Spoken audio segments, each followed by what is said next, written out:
right, a toast to the Modern Goonies podcast. All right, what's up, guys? Hello and welcome to another episode of the Modern Goonies podcast. I'm your host, Trevor King Minor, and on the mic today, I've got my co-host, Chandler Swing. What's going on? All I could think about was the outtakes with Zach. Yeah, I know. I'm Trevor King. It's like, yeah, just gonna punt my fucking nuts into the ceiling. Just roll. Just go back. Run it back. Run it back. All right, run it back. Yeah, on the mic, I got Chandler, my co-host, and I got my good friend Michael Ross right there. That's Chris. That's Chris. Fuck, it's flipped. All right, so I got Michael there, and then this good-looking fellow who looks just like him. That's Chris Ross right there. First time on the mic. Chris, it's good to have you, man. You always go in and comment on the videos and whatnot. I'm like, man, I need to get Chris in there sometime soon. So, our biggest fan. Yeah. That's right. Yeah, actually, on one of the first ones, I downloaded OBS a while back just to screw around and mess with stuff. And I was working on a little thing to take things completely out of context and just, make you guys look like absolute pieces of crap, but never got around to finishing that. Oh, dude, no, you should have done it. That'd be hilarious. I had to download the video, put it into OBS and cut things and simple stuff, but I didn't have time for that. It was a couple months back. Yeah, I don't know what OBS is, but I know what you're going for. Yeah, it's a little editing software thing. Oh, okay. What do you use? For video editing? Yeah. When I'm on the Mac, I use Final Cut. When I'm on the PC, I either use DaVinci Resolve, and we just started using Premiere Pro, Adobe. I used iMovie. Thanks for asking. No problem. But yeah, OBS. That's what I was using. Oh, okay. Yeah, no, that would have been hilarious. You should pick that project back up. So, yeah, that would be super funny. Yeah. Oh my God, just all the horrible shit we say, dude. If we kept in some of the shit from that other podcast, Chris would have had a field day going in there chopping all that shit up. The practice one? No, the one that we just did with Michael, and yeah. I cut out the last half because we got a little too deep. So. Well, this was before I moved out too, so on the trash tier internet, I was trying to download a 2-hour podcast. It took I left my laptop open overnight to download it. It took 15 hours or something. Do you have Argon? Used to. Oh God, that's what I have. That's what my parents have, and that's what I had growing up. Argon and it is sucks. Let me tell you, the worst. Very internet. Disappointed. They suck. Trash tier internet God, company. it's so bad. I've struggled with internet most of my life. Yeah, you don't realize how bad it actually is. I mean, you kind of got a hint of man, this fucking sucks, but you don't really know how bad it is until you move to a place that has decent internet, and you're because then I'll go back home to my dad's, and I can't even I can't open Safari on my phone connected to his internet. There's just no way. Well, you kind of know how bad it is. You just don't know how good it is because you're sitting there with your phone and you're like, God damn, I can't connect to the internet. But then you move somewhere, you get 475 megabits down, and then you fucking download a 2-hour podcast in 10 seconds. It's what the fuck? Yeah, I mean, I guess that's an option. Yeah, no, I like the internet. It's just like a dome around Quinlan where good internet can't flow through. Yeah, no, it just gets sucked in like a black hole. Right. Yeah, no. And it's nice because I started, the way I edit some of these now is I would do the video first, and then I would go in and do the audio because I would use the visual cues to be able to go in and tell how to edit that. And then here recently what I've been doing is I just upload the video, and then I go and take the convert YouTube video to MP3, and I just throw that in, and now that's how I get the audio. So it's exactly the same as it is on YouTube. I'm oh, that's so much easier. And yeah, like that, it can convert a 2 to 4 hour video in less than 10 minutes. And before that would have been an all day ordeal. Yeah, now we got that gigabit internet, so I haven't struggled since we moved over here. Even when it would storm and stuff over in Quinlan, we'd literally have to unplug the router, turn it off so it doesn't fry everything. But now I just play through it and it's good. Yeah, John's was. Yeah, I tried to play through it. Yeah. And I died. John's old internet, his old router got completely fried because of that. It was storming really bad one night out in Tawakoni, and it was lightning struck the house or something, and bye-bye internet. God. It was, gone. I've never had that happen to me before, but like anytime there was a storm, like when we were younger, really, my dad would be like, "Unplug the TV, turn the computer off, unplug everything." Yeah. It's like it's gonna fry it all. I'm like, this doesn't happen. But if that happened to me, like There while I had was, my there was TV actually- and my Oh, sorry, PlayStation go ahead. going, I don't wanna- and fried my PlayStation, I'd have a nervous breakdown. Oh, yeah. Like Yeah. fetal position, like on the ground, sobbing. Yeah, what I get worried about is like that fucking supercomputer that Sawyer and I built. Because like with the laptop, it's like, oh no, it stopped charging. Like that's all you have to worry about. But when you got you got the whole ass computer plugged in there, and the power goes out, you're like, well, there goes all of my computer components. They're fucking fried. So here's what Sizzle. you need to do. You need to invest in a top-notch surge protector.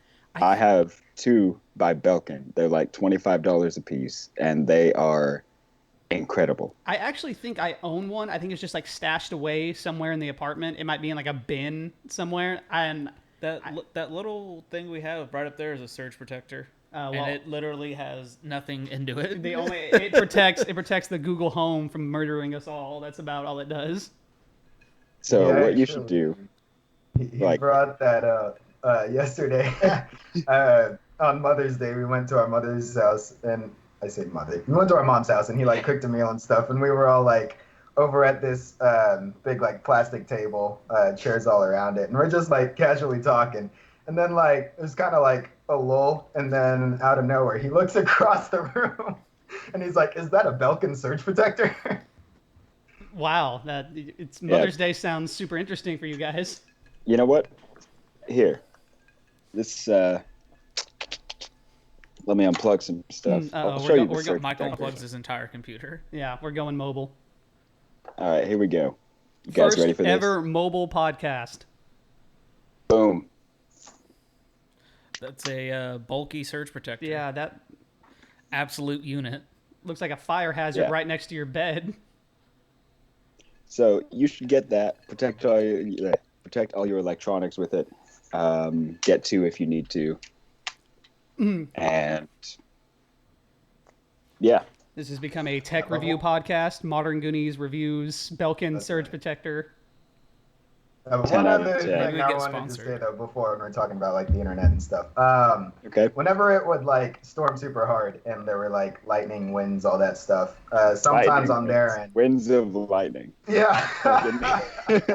Sounds terrifying. But sometimes there would be a problem on their end where it would take like a couple days for them to fix their stuff or whatever, and we'd get like internet again. But anyway, one day after the storm, like the internet was out, and I'm like, all right, whatever. It'll take a little bit. Couple days pass, and I call them, and they're like, well, it looks good on our end. So I work night shift, so every time I walk out of the house, lock the door, go to the car, it was dark out, so I couldn't really see anything. But one day I got home from work. This was like 8 o'clock in the morning, and I look over at the house, and we have one of those big satellite things on top to like get the internet. And the entire thing is just snapped in half from the wind, I guess. And I'm like, oh, so that's why it hasn't been working. And so like I called looks him good, before, looks good so, on like, our end. Yeah, like before I saw that, the day before, I called him and I was like, hey, I don't know why it's not working. Y'all might want to send someone out and check it out. And then I had to like call him back and be like, no, I figured it out. I know what's going on now. Oh my god. Yeah, that sucks. No, I remember one time we were all playing like the remastered versions of like the zombies maps, and if they were going through the list, they wanted to do every Easter egg, so they were going in order, and they were playing Moon one night. And they're like, Trevor, you've always wanted to do this, fucking hop in and like we'll play. And I'm like, all right, so we go through like all this bullshit. You might have been playing that night, Chris. Actually, I can't remember if you were or not. I remember one night where we had 5 people and you could only fit in 4. No, that was a Zach. Zach ended up getting the tail end of that. I felt kinda Yeah, bad that about sounds about right. Yeah, no. So anyway, so we're going through and we're doing the Easter egg, and we're literally on like the last step. Like we're about to watch. To me, I always thought that was like the coolest one because you get to watch the fucking Earth explode. That's badass. And then like right as Fisk is like doing something, and he's like almost done with it, and we're on like the last step, and it storms, and like lightning struck, and his whole like everything went out at his house. Like the power just completely shut off, and so we're all just running in circles, and like you just hear like the audio just cuts out on Fiskin, and then we're all just running around, and it does like the unplug icon thing, and I'm like, oh my god, I've never was been. the host. Yeah, Fisk was the host. Well, so there's your issue. yeah, well, it was literally fine the entire time, and he was storming the whole time we were playing. We almost get done, and then yeah, fucking disconnected. That's the worst thing. There were so many times whenever I would play Call of Duty a lot when I was growing up, and when I was big into it, I played like Modern Warfare 3 and Black Ops 1, and there were so many times my parents like hated me because like the internet would just like cut off and like back on like within a second, and so like my dad's like browsing fucking I don't know. Yeah, Pornhub or Breitbart or something. So like he just has like a web page loaded, and so like he doesn't need the internet, and it shuts off and back on. It doesn't do anything to him. But I'm in the middle of a game and it shuts off and back on, and I get kicked from the game and I lose all my progress, and I like come out into the living room and I'm like screaming and yelling and cussing and like throwing shit around. I'm like, I fucking hate this internet. Oh my god! Oh man, it was just the worst. Dude, no, I remember one time, so when we were kids, it was like, what game was that? I think it was Modern Warfare 3 at the time, and that was like the newest game, so we were like freshmen, and I would go over to John and Mark's house, and when they got together, when we were kids, they were the fucking shithead group, and so I would go over there, and they would just like they would invite me, and then they would just be playing video games the whole time, and they're playing like, they're playing Modern Warfare 3. It's like, I was like, oh yeah, let's split screen it then so I can play it. And they're like, nah, split screening's gay. We're not doing that. I was like, okay. I was like, so then like here, like you play around, I'll play around. They're like, nah, you suck, man. You're gonna mess up my KD. So they just like wouldn't let. So they would invite me over and play video games without me, and like they had Xboxes and I had like PlayStation, so we couldn't like play together. And they knew that. And they would just like do it on purpose. So every now and then what I would do is like, that's when John was run the Ethernet cord all the way through the house. So like I would be sitting there and like I would kind of watch him from the side and see like when his stats were kind of good. And I'd just go and unplug it from the fucking, I would just like unplug it, plug it back in real quick. Michael, you remember that time we just took a tent, threw it in the backyard, took the Xbox there. Yep. We basically like went camping, but our camping was we took a tent, put an Xbox and a monitor in there, and just played games outside for a night. Yeah. We ended up taking sleeping bags and stuff, setting them there, and sleeping in the tent. I think there were like 3 or 4 of us in there. Yeah, and, it was me, you, Aaron, Eric, and Alexis. Oh, she was there too? Yeah. Okay. Yeah. Well, what were we playing? Halo something? I think it was Halo, yeah. We're playing Halo, just screwing around, and eventually we kind of started getting tired. So we're like, all right, call it a night. We go to sleep. And a couple hours later, we start hearing these noises and stuff and start feeling a little bit of wetness. And so, like, I wake up to the sound of someone shuffling in the tent. And I look around and I start noticing, I'm like, oh, shoot, it's raining right now. So, like, it's coming down, like, super hard. Like, the one that was scrambling was Aaron. He was the first one to wake up. And he said, I'm out of here. Screw you guys. He runs in. So I got to, like, try and make sure, like, the Xbox, the TV, all that stuff doesn't just get destroyed by the rain.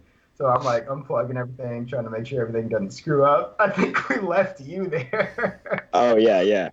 So the funny thing about this story, I think, is that while it's raining, nobody bothers to wake me up. Nobody bothers to let me know it's raining.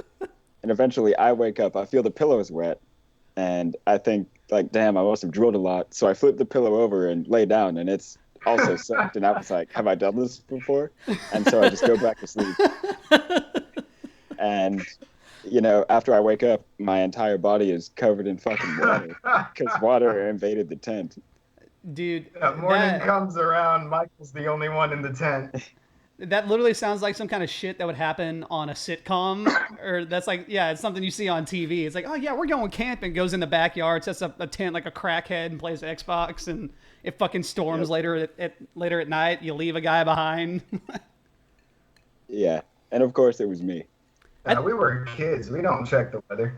Yeah, no, I think everyone's got like a bad camping story. That's pretty funny. I remember when we were kids, we were in like probably like 5th grade or something like that, and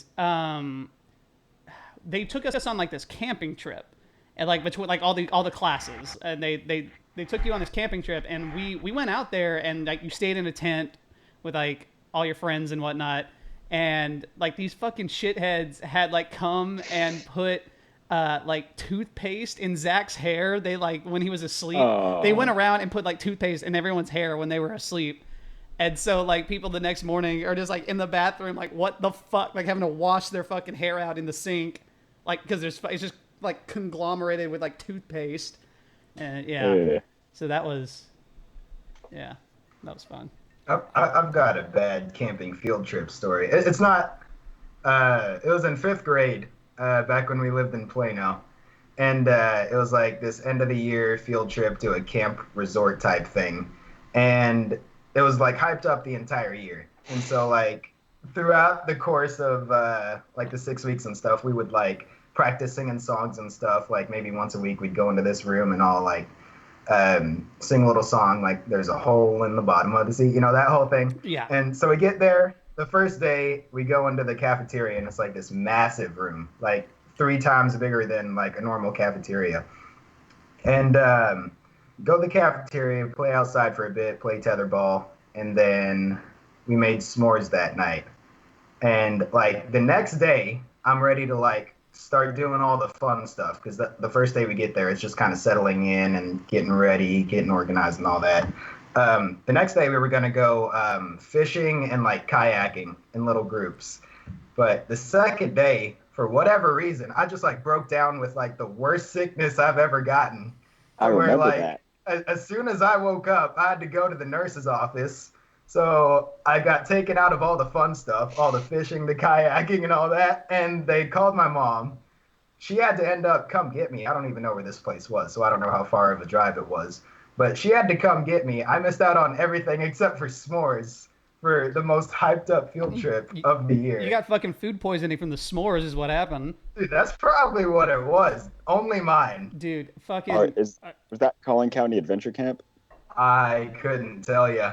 But I could tell you, I'm still salty about it. I'm almost positive that was it. So I'll let you know. Did you go there? Yeah, I went there. Yeah. So also in 5th grade, we took like two camping trips in 5th grade. So it was that one at the beginning of the year, then we took one at the end of the year. And that one, like you said, Chris, was one that they like fucking hyped up. And it was, what was it? It was like Marble Falls or Camp something. Champions. Yeah. Camp Champions. That's what I was going to talk about was my Camp Champions experience. Yeah, okay, yeah. So this one actually this one was bad for like everyone all around when we first got there. So it's in like Marble Falls. So that's like kind of like, that's near Austin, right? I don't know where I think it's near Austin. So that's like a 4 or 5 hour drive or something like that from where we were. And so we got there. And we're not there very long before it's nightfall because we had been driving all day. And that night, like shortly after we got there, a fucking like tornado blows through the area. That's funny because my story is very similar. Yeah, so like blows through the area, but it wasn't anywhere near the like the actual camp, but you're still dealing with like a supercell.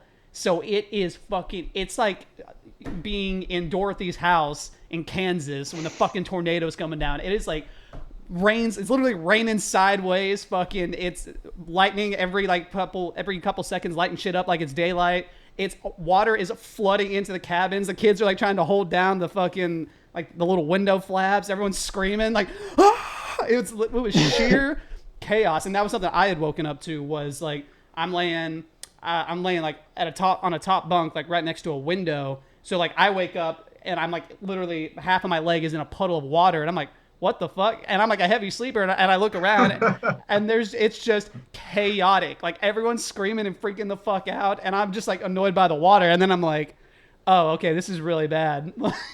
And so yeah, and like all the girls' shit was like they got it even worse than we did. They got completely flooded. So all of their clothes and stuff for the entire trip that they had planned out was just soaked in water. So they lost like half of their outfits and all the things that they were going to use to go camping. Like that all just got fucked. And literally first day, like first couple hours of being there. So wow, yeah, that sucked. Chandler, what's yours? Whenever we got there, like it was all fine and dandy, and we got like settled in, and our cabin was like it wasn't like in the middle of the lake, but it was like on the water. So that hang on. It's the dragon. But do you seriously know what that is? Like, what is that sound? Is it your heater? Oh my god. See, and then it stops. It only does it for a little bit, and then completely stops. I'll go turn it off. Maybe. Okay. Okay. All right. But so this cabin's probably like 30 or like 20, 30 feet like onto the lake, and like that night a hurricane comes through, and it's like not like, you know, right by the lake, but it's, you know, like what Trevor said, where there's a hurricane coming through, and like, so we're getting crazy winds, all kinds of rain, and like the little like flaps on like the cabin doors are like keep like opening and shutting, and like, oh, there it is again. What? I turned off the heater. That is loud as fuck. Okay. What Must is be that? the heater? Are you on your laptop? Yeah. Okay, that's probably what it It's is. I bet spitting your out laptop's fire fan every is couple just seconds. going ham. Yeah. Absolutely just, Yeah, someone's starting up a fucking lawnmower right next to your mic. So anyways, a hurricane comes through, and so everyone's awake, and the way like the beds are set up, y'all can't see me, but it's like the bunks are like all along like the border of the cabin, like on the walls, and so everyone's up and like, you know, can't sleep. There's fucking a hurricane coming through, and one kid is like sitting in like the middle of the room, and he has like this flashlight that makes like spooky noises, like it has like a werewolf or like a ghost sound or something. I know what you're talking about, yeah. And he's just like having the time of his life, just like shining the light at like everyone in their bunks, and I'm just trying to go to sleep because it's probably like 2 or 3 a.m. and I'm getting pissed off, and he's like, excuse me, he's like making noises and shining the flashlight on everybody, and me and one of our other friends, like our pillows are like right next to each other, so like our heads are like a couple feet apart. And so we were just sitting talking, and then another kid starts telling, he's like, have any of y'all seen Friday the 13th? And we're all like 10 or like 11 years old, and he's like, yeah, he's like, this guy in the hockey mask just like comes out of the lake and starts killing all of the campers and murders them. And then this makes the guy next to me start like bawling his eyes out. So I've got like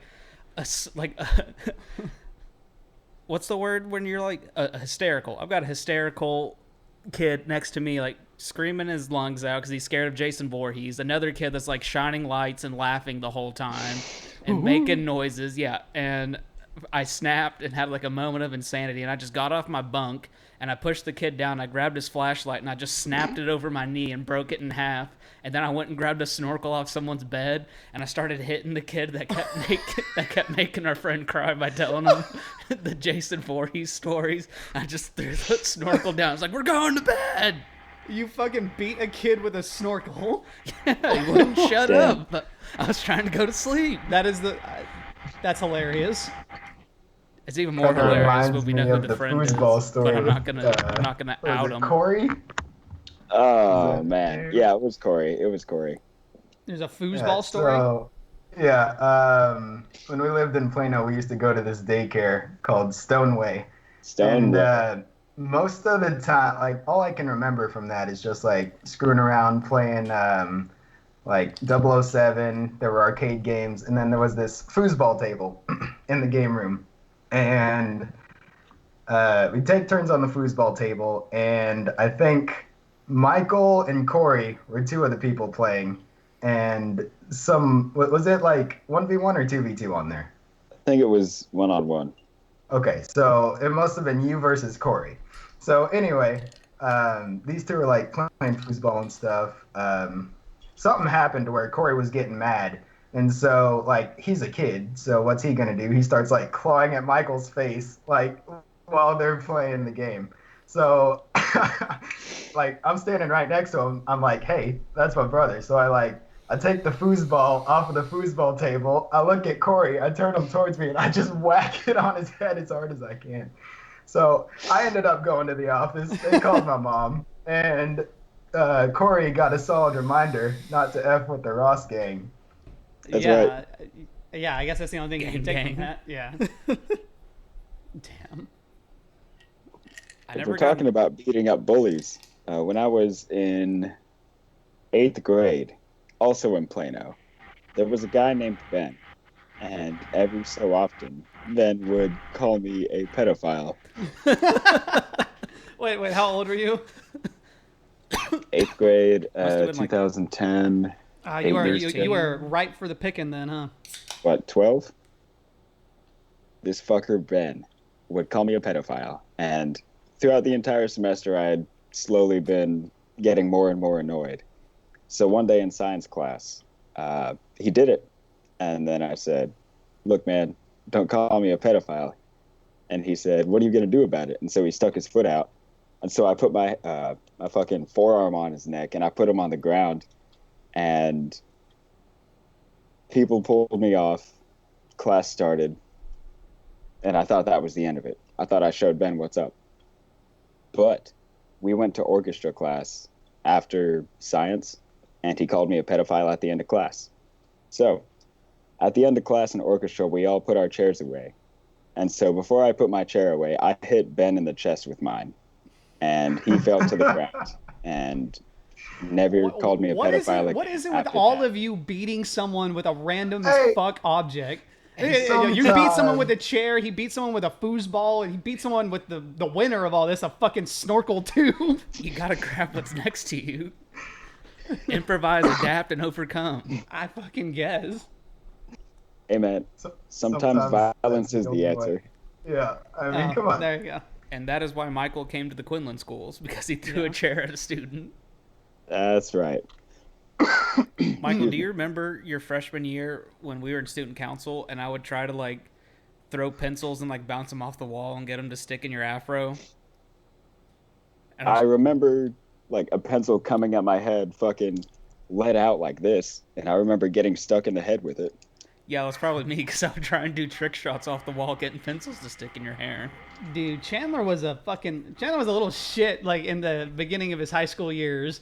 Because fucking, I tell this story every now and then, but were you? Yeah, you were in that class. Oh, he was the Spanish class. My sophomore boys, that class. No, yeah. See, I was a little troublemaker. Yeah. But I had all the teachers wrapped around my thumb, so I never got in trouble. All the teachers wanted your dick. It was ridiculous. They loved me, dude, so I never got in trouble. It would be so stupid. He would be like literally, but sitting behind me and Zach, like fucking with us, like poking us with shit, just like fucking with us, and we'd be like, Chandler, what are you doing? And then from across the room, my sophomore boys need to quiet down over there. And then me and Zach are like, wow, okay. Just turn around and I'm maniacally cackling. No, seriously. And you turn around and Chandler's like, like fucking.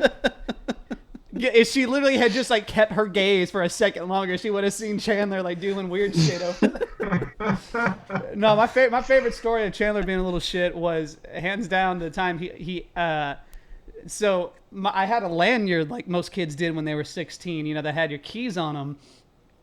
And so, that was kind of like the style. You had the lanyard sticking out of the pocket. And you could easily take that out of someone's pocket if you just, like, pulled hard enough. And Chandler slapped right behind me. So he fucking, like, reaches in, takes my keys out, which, I mean, like, that's fine. People do that all the time, whatever. And then, like, he hands me my keys back. And what he had done is he had disassembled my key fob, which I don't even know how the fuck he did that. He disassembled it.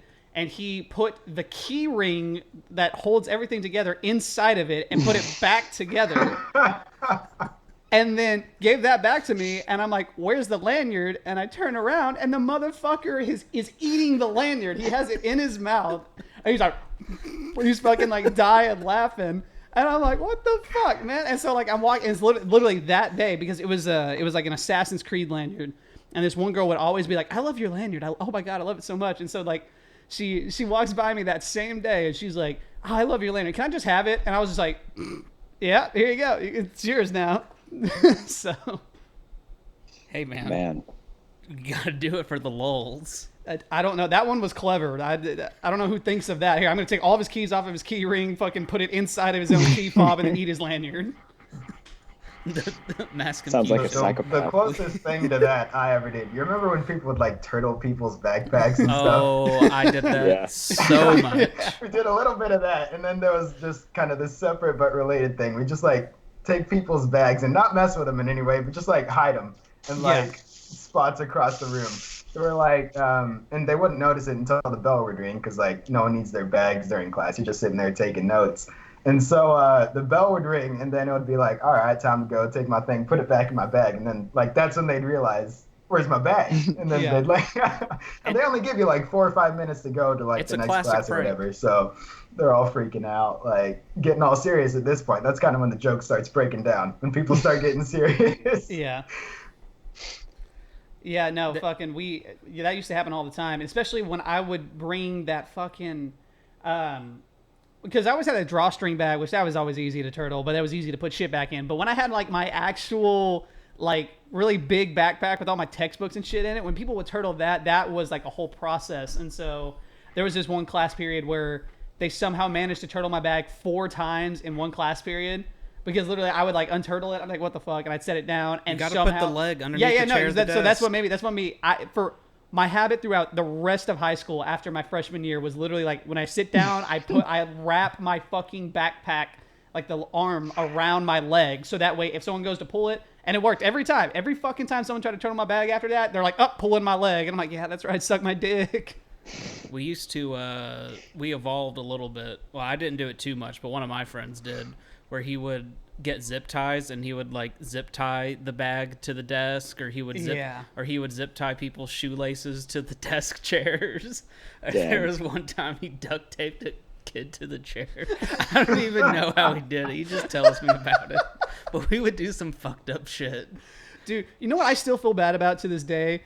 Because like we were all doing the turtling thing, and you and I would fuck with each other every now and then, Michael. And so like this one day you had like left your wallet on the table. So instead of turtling his bag, I grabbed his wallet and I turtled his wallet. I turned like everything inside out, and it literally looked like this like triangle ball. And I gave it back to him, and I could tell he was actually bothered by it. I was like, oh, I didn't want that to happen. But it was because I fucked up his wallet because I turtled it, so it looked all fucked up. And I felt bad. I was like, oh, man, I didn't mean to, like, ruin his shit. Oh, I forgot about that. Wow. If anyone was available to get turtled, they got. Yeah. Dude, you know what I fucking hate? So my sophomore year, I want to say. Yeah, I think it was my sophomore year. We sat at this table with like all these older kids because we were all in athletics together, and most of them were fucking douchebags. But I was sitting there with like Zach and Jeb and them, so like it wasn't that bad. It was like half and half. And they played this fucking game, and they made everyone play it. Like you had to fucking play it. And they would, at lunch is coming to an end, they would put like an empty bottle of like orange juice and they'd spin it, and whoever it landed on had to like take all of the trash for the entire table. And so that was like the thing, right? And so I remember this one day, and like if it landed on you, it's like, okay, that's fine. It lands on everyone every day. It's no big deal. And so this one fucking day, this guy was sitting with us, and I couldn't stand this guy. And I got up for like a minute to go get something, and I had left like the cookies I had just bought on the table, and I come back, and his cheeks are fucking stuffed like chipmunks. He's fucking eating my shit, and I'm like, where are my cookies? I look up, he's like, shouldn't have left them, bro. You shouldn't have left them on the fucking table. And I'm like, what do you mean I shouldn't leave them on? That's my fucking cookie. You can't just eat it. And he's like, and he literally, I got like 4, and he ate like all of them. And I was like, what the fuck? And then so he spins the bottle, and the fucking trash lands on me. He's like, you gotta take it. And I was like, fuck you. I was like, I'll take it if you go pay me for, you go like, buy me new cookies and you just ate. He's like, no, man, what dumbass leaves them at the table? I was like, okay. I was like, I'm not taking it. He's like, you're gonna send us all to ISS, man. I was like, I don't care. I'm not taking the shit. And then like, so like we all go to leave, and everyone's like looking at me like I'm gonna do it. I'm like, no. And so I leave, and like all the trash is on the table, and I was willing to die on that hill. But Zach was like, I don't want to go to ISS. So Zach fucking piles all the trash up and goes and throws it away. And I'm like, why'd you do that? He's like, I didn't want to go to ISS. I'm like, no, I will die on this hill. Oh, there's a few good stories that I have of like lunch shenanigans at school, but I think the funniest was like so I sat at a table with like my junior year with all the older people, all the grade above me, and on like the table across from us was a lot of other people my age, but like, you can only fit like 10 people at a table or something. And we're just like sitting there watching, and I don't know like how it like happened or something, but like someone got mad and like got like the bottle of milk when they were like in like the little plastic bottles and like just squeezed it, and like it erupted like Old Faithful and got all over man, it's so hard not to name drop people, but it got all over someone, and they were like one of the only black kids at the school, but they were like super light skinned, like the perfect color of the milk. And it was like all over them. And we're just sitting here dying laughing at this table behind us. And the principal walks up. He's like, all right, he's like, this table, ISS. Or he's like, ISS lunch detention, rest of the week. And we're like, what? We're like, come on. We're like sitting there laughing. He's like, well, we can just go back and watch the video of it. And then we'll see if y'all did anything or not. And I was like, when you run it back, I was like, can you make a copy? I was like, this is the funniest thing that ever happened to me. And he's like, oh, that's real funny, Schwing. And then, like, he ends up like telling us like we don't have it or whatever. But I go back to class and this guy that got the milk all over him is sitting next to me, and I'm just like look over at him and he is fuming angry, like shaking violently, like so mad. And it's just like I can't tell like where his skin ends or begins. He's wearing a white shirt and it's just chocolate milk face, chocolate milk neck, down to his shirt, chocolate milk covered his whole body. And I'm just sitting there like, whenever you're not supposed to laugh, and I'm just sitting there just like, just like trying not to fucking die laughing. Oh, it was awesome. And another time, Harrison almost set a trash can on fire. He brought what are they called? The army lunches or whatever, like that they give like people in the army. Yeah, he got an MOE and he brought it, and you can like MRE. MRE. R as in Richard. Meal ready to eat. Yeah, he brought one of those just because we wanted to see like how shitty it was, and there was like something that you could like do in it to like stir it up to like get something heated up somehow, and he started doing it, and like it started smoking, like looked like it was about to catch fire, so we were like disperse, and he just like threw it in the trash can. We just see like one little lone trail of smoke like coming up from the trash can. Like we all just left and like went and sat at like random tables, and they're like, "What are you doing here?" We're just like, "Don't say anything." Blend in, covert, and thank God it didn't catch on fire, but we fucking dispersed like the fucking Ocean's 11. It was awesome. Just like, hey, it's about to catch on fire, throw it away. Just got up, everyone gone. Oh my God. No, I never set anything on fire in high school. So I was a little shit in high school. yeah, it was funny though. You did it. You had the right amount of like I'm fucking around, but I'm also gonna like fuck with you. Yeah. There was one time when I was an office aide and they were doing like a drill for like lockdowns. Anyways, so we're doing a lockdown for like if there's a shooter in the school or something. So they like, you know, they put it on lockdown. I'm an office aide, so there's like nowhere for us to like go on lockdown. And they might have done it like while I was out like delivering like a letter or something. But I think it was a blood drive day. And so everyone can like dress up for that or whatever if you're in student council, if you're working like for the theme of the event. And just like somewhere along the way, like I got a like a cape, a Ninja Turtle mask, and like a little foam pirate sword.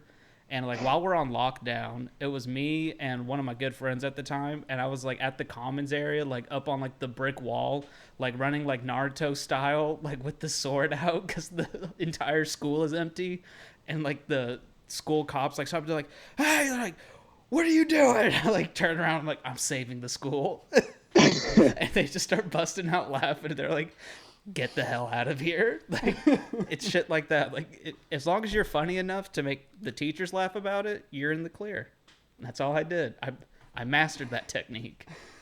Dude, did Zach ever tell you the time that he like fucking completely made an ass out of himself in front of Coach Rickman? No. All right, hang on. We gotta take an intermission. Every time it does that, I'm just gonna drink. Waterfall till it stops. Oh my God, it's so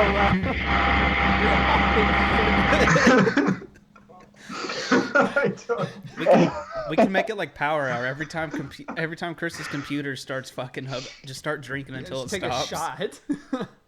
Oh my God.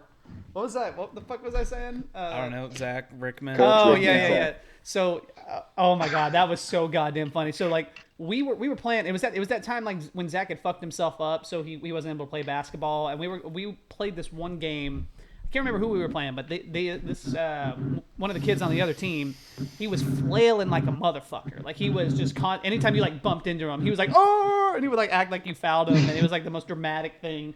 It's like they were out there playing soccer, and so we all get back into the locker room. And, I'm pretty sure it was the locker room. Zach will probably fucking correct me on this later, but either way. So we get back in the locker room, and Zach is like, oh yeah, he's like talking about the game because it's like at halftime, and he's like, it's like, oh yeah, you got that dumb motherfucker out there just being like, Durr! And he like fucking like starts like going crazy. He's like screaming. He's like, ah, and he starts like rolling on the ground, and like Coach Rickman walks like around the corner and is just standing there watching Zach like, ah, like on the ground like screaming and like going in circles, and fucking Rickman's like, right, what are you doing? And he's like, he literally just stands up and he does this act, just nothing, coach. Like, just like, like he wasn't screaming like a madman. Did he ever tell you about the time? I thought this was so funny, just picturing it happen in my head. But him and Fisk, after basketball practice, they would like stay in the locker room and they would play Yu-Gi-Oh! And this was like at the time before like it really got like kind of popular again, like my senior year. It's like when I started doing it competitively, I think, and that's when it got real popular. But before that, like Fisk and Zach were playing like in the locker room, and they didn't want anyone to find out. So it was like, I don't know, probably like 5 o'clock or something, like way after school's over. And like they hear like the door for like Flieger's office open, and they would tell me like how they would like scramble up their cards like as quick as humanly possible, and they would like run and like hide in the bathroom stalls, like holding their cards because they didn't want to get caught playing Yu-Gi-Oh. Oh no, I never heard about that. Well, no, because they used to do it in the locker room, like literally like just sitting on like that little half-ass bench thing, like with everyone like watching. So I guess that must have been before they were willing to do that, because yeah, he's never told me that before. Yu-Gi-Oh was the shit my senior year. I played that every chance I could. Like as soon as football was over, it's like I need a hobby, and literally dueled every second of every day at school. Did you guys ever have nickels for English at PJC? Oh yeah, Yes. all of us did. There was one time, I think it was during the summer. Me and Garrett were playing GTA one day, and we were like doing heists and stuff, just trying to make a bunch of money, trying to buy yachts. And we were playing, like doing this pack standard heist, and there was this glitch where if you close the application, like right as you finished, you could replay the heist over and over again. So we'd basically just do that and like stack money on top of money. So we did that until like 6 a.m. one day.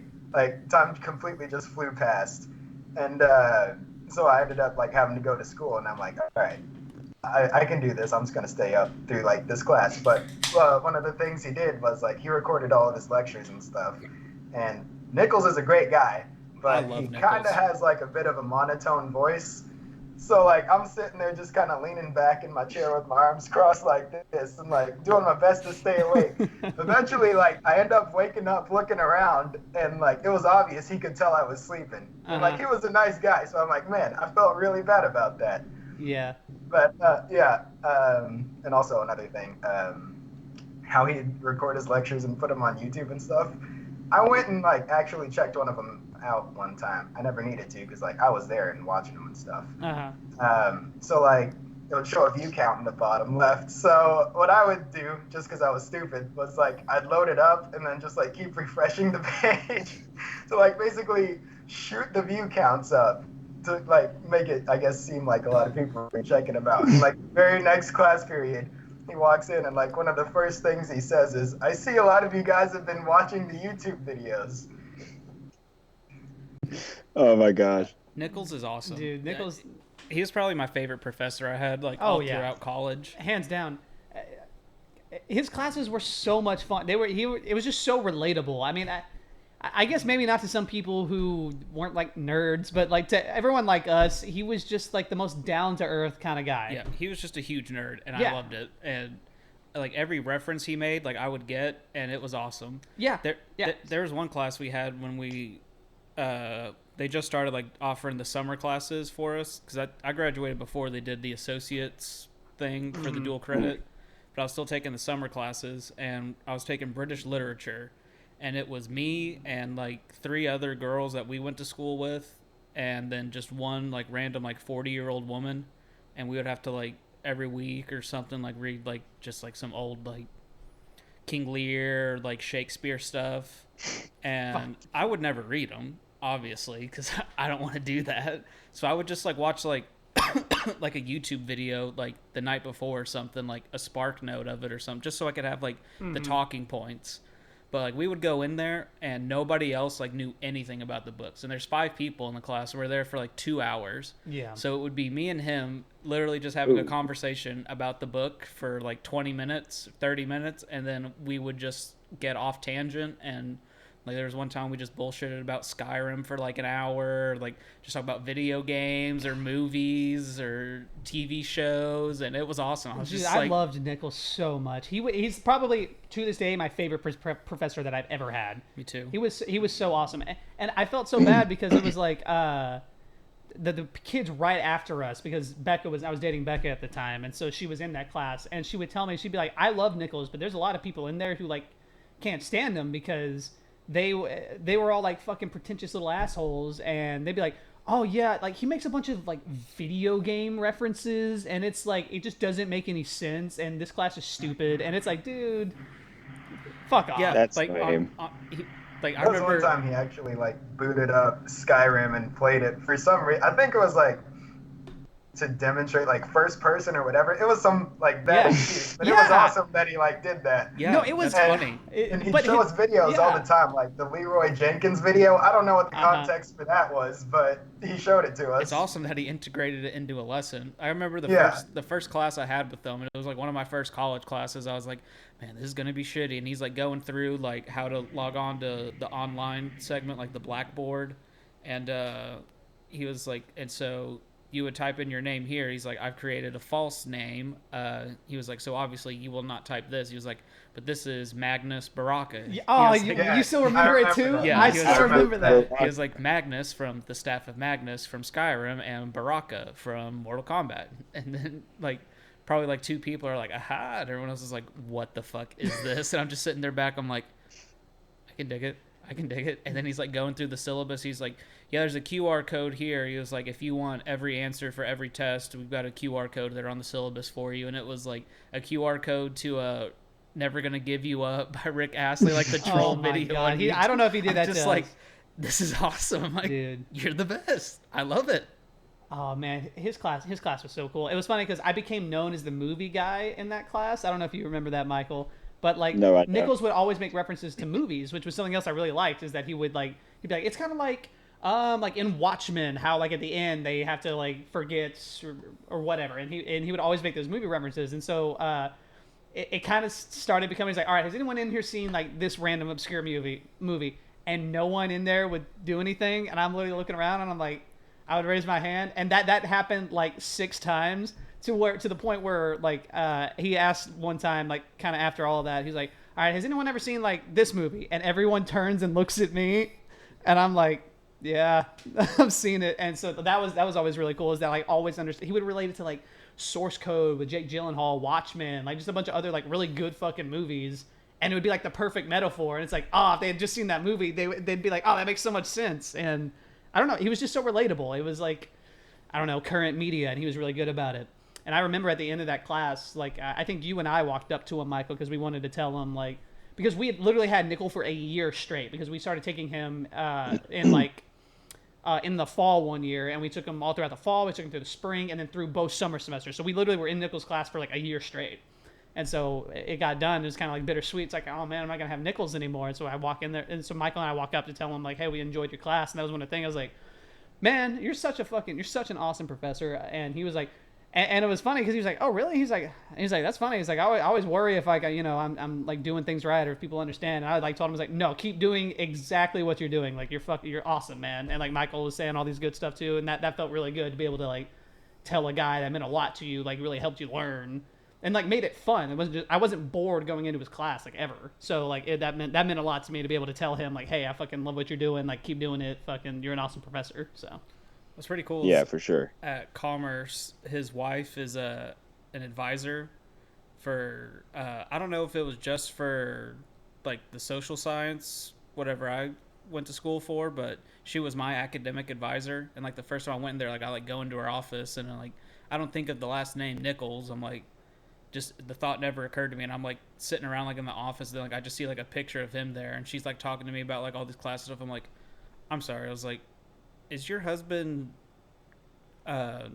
Chris? Yeah, well, I knew his name, but I didn't know. Yeah. I always feel weird saying names on the podcast, but I was like, is your husband Chris Nichols at PJC? She's like, yeah. I was like, oh my God. I was like, I love him. I was like, he's the best. And like every single time I went there, I'd be like, how's your husband doing? I was like, is he still at PJC? Is he doing good? I'm like, please tell him I love him. I miss him. Yeah. Please give him my number. I'd want to hang out with him. I mean, I don't know. Dude, yeah, no, fucking, he was so cool. Yeah, no, let's, we'll send him a link to the podcast. Be like, yo, what's up, Mr. Nichols? How's it going, man? He was like Dude. Mr. Keith in college. Like that's like Yeah. like there's only a select few like teachers that I would want to like associate with outside of school, and he's definitely one of them. Like I would love to go get a drink with Nichols and bullshit for hours. Shout out Mr. Keith as well. Yeah. Yeah, he's awesome. He actually I watches love these. The stars he hung up in his ceiling whenever Yeah. you'd read like one of those classic books. Yeah. Ah, dude. I Yeah. never actually had Mr. Keith in a class. He spoke to Chris through me. Sometimes. Okay, I see. Yeah, no, fucking, both really good teachers. Yeah, that's He a had fact. he had a literature and film class. Was that a thing when you guys had him? Mr. Keith? Yeah. It might have been a lecture or an elective at the time, but I never took it. No. Well, Yeah. I ended up not taking it either, but I know people who were in there, and there were times like whenever my 7th period class had something going on, they'd kind of, I think, send a couple of us in there, and they'd just kind of tell us to find a spot. And they watched like movies in there and like related it to English stuff. I don't know exactly what they did in there, but basically taking lessons for movies and stuff. And looking back on it, like I wish I really would have taken that class, because that would have been like That such sounds a fun thing to do, where Yeah. you get to go to class, watch movies. Oh and yeah. it- So so I ended up taking a horror film class at Texas Tech when I was at college, and that was a lot of fun. So yeah, what did we watch? We watched like Halloween. We watched Psycho. We watched a couple of other just like random like old ass like German films. And yeah, that was always really cool to me. Is like, you know, you would sit there and then you would have to like write and look up the themes in movies that maybe you hadn't really thought of before. However, I did see the worst movie to this day that I've ever seen in my entire life in that class. Uh-oh. What was it? It was What called was it? Landscape Suicide is the name of this movie. And I don't even know how she found out about this movie, because this movie is so obscure. I mean, like, IMDb barely even has anything on it. And it was made in like the mid to late 80s. And to this day, Landscape Suicide. worst movie I have ever fucking seen. It is awful. It is fucking, I don't care what they were going for with imagery or whatever. It's trash. It is like, it is sequences of the same thing repeated over and over again, and it doesn't stop. And then it jumps to something else random, and it makes no sense. So the movie literally starts with a woman/man, you can't really tell, in like old grainy ass film at a tennis court, and she's throwing up balls and she's hitting them, and like there's this bucket of tennis balls next to her, like a fucking giant bucket of tennis balls, and she's like grabbing one, she throws it up and hits it, and you're like, something's gonna happen. This is the beginning of the movie, like something has to happen. And then you slowly but surely come to the realization that you are going to have to watch her hit through every one of the motherfucking tennis balls in that bucket. And sure enough, top to bottom, you watch it, and then it cuts over to something like it's just a scene of like some landscape or like a house, and it's just on that for like the whole entire duration of a song, and then it cuts to an interview. A recreation of an interview with like a girl who had murdered one of her friends, and they pretty much read the exact transcripts of what happened. So you're supposed to think like it is that person, and it's like super like purposely very very monotone. Yeah, I grabbed the knife, I stabbed her. Just like horribly monotone, very monotonous, and then it like cuts over to just like random landscape, and it just does that for 5 minutes, and that is the whole fucking movie. The entire time they do like interviews with like 2 serial killers. Like fake, very monotonous, very horrible. And then like I'm supposed to write about themes of this, and literally I thought I was going insane because I just had to keep watching the same thing. Like it cuts to the scene of a woman vacuuming the house, and you watch her vacuum the whole fucking living room. When you don't know how to edit, you just throw the entire clip. And I literally in the middle of the class started laughing because I was going insane. Like it was just like watching. I was like, it suddenly became funny because I knew it wasn't gonna end. So I'm just sitting there like literally containing myself And people probably were like looking at me like, what the fuck? Because I'm like, but like just trying not to laugh. And then like I remember walking to my next class and I'm talking to like the girl that I knew in it. And like it was so bad. I never talked to my other class, but it was so bad that I walk in that class. I'm like, I just saw the worst fucking movie of my life. And I'm like telling everyone about it. I was like, I have to talk about this because this is fucking awful. I wish I took some kind of film classes whenever I was in school. It was fun. Other than that one horrible fucking movie, it was a really fun class because I got to write about like you had to write about like one of your favorite horror movies, or like she would give you extra credit if you went and saw a horror movie in film and you just brought her like the ticket stub or the picture of the receipt and she'd give you like extra credit on stuff. That's badass. Yeah, it was a lot of fun and she was really cool. She was like a super nerd. She loved like Star Wars and shit like that, and it was really fun. I had a great time. But yeah, I got to write about like my favorite horror movie, which is Sinister. I got to like write about like how the critics got it wrong, and you have to like cite stuff like an actual English class. But I always had a great time doing it. And yeah, no, I would definitely take more film classes if I like went back to college because that was a lot of fun. The only thing I did for like film in school wasn't even for me. It was for John. Like he had some assignment to I can't remember what class he was in, but it was to like write like a 2-page paper about 2001. A Space Odyssey. Oh, wow. And like that, you know, I just don't think like that's like John's kind of movie.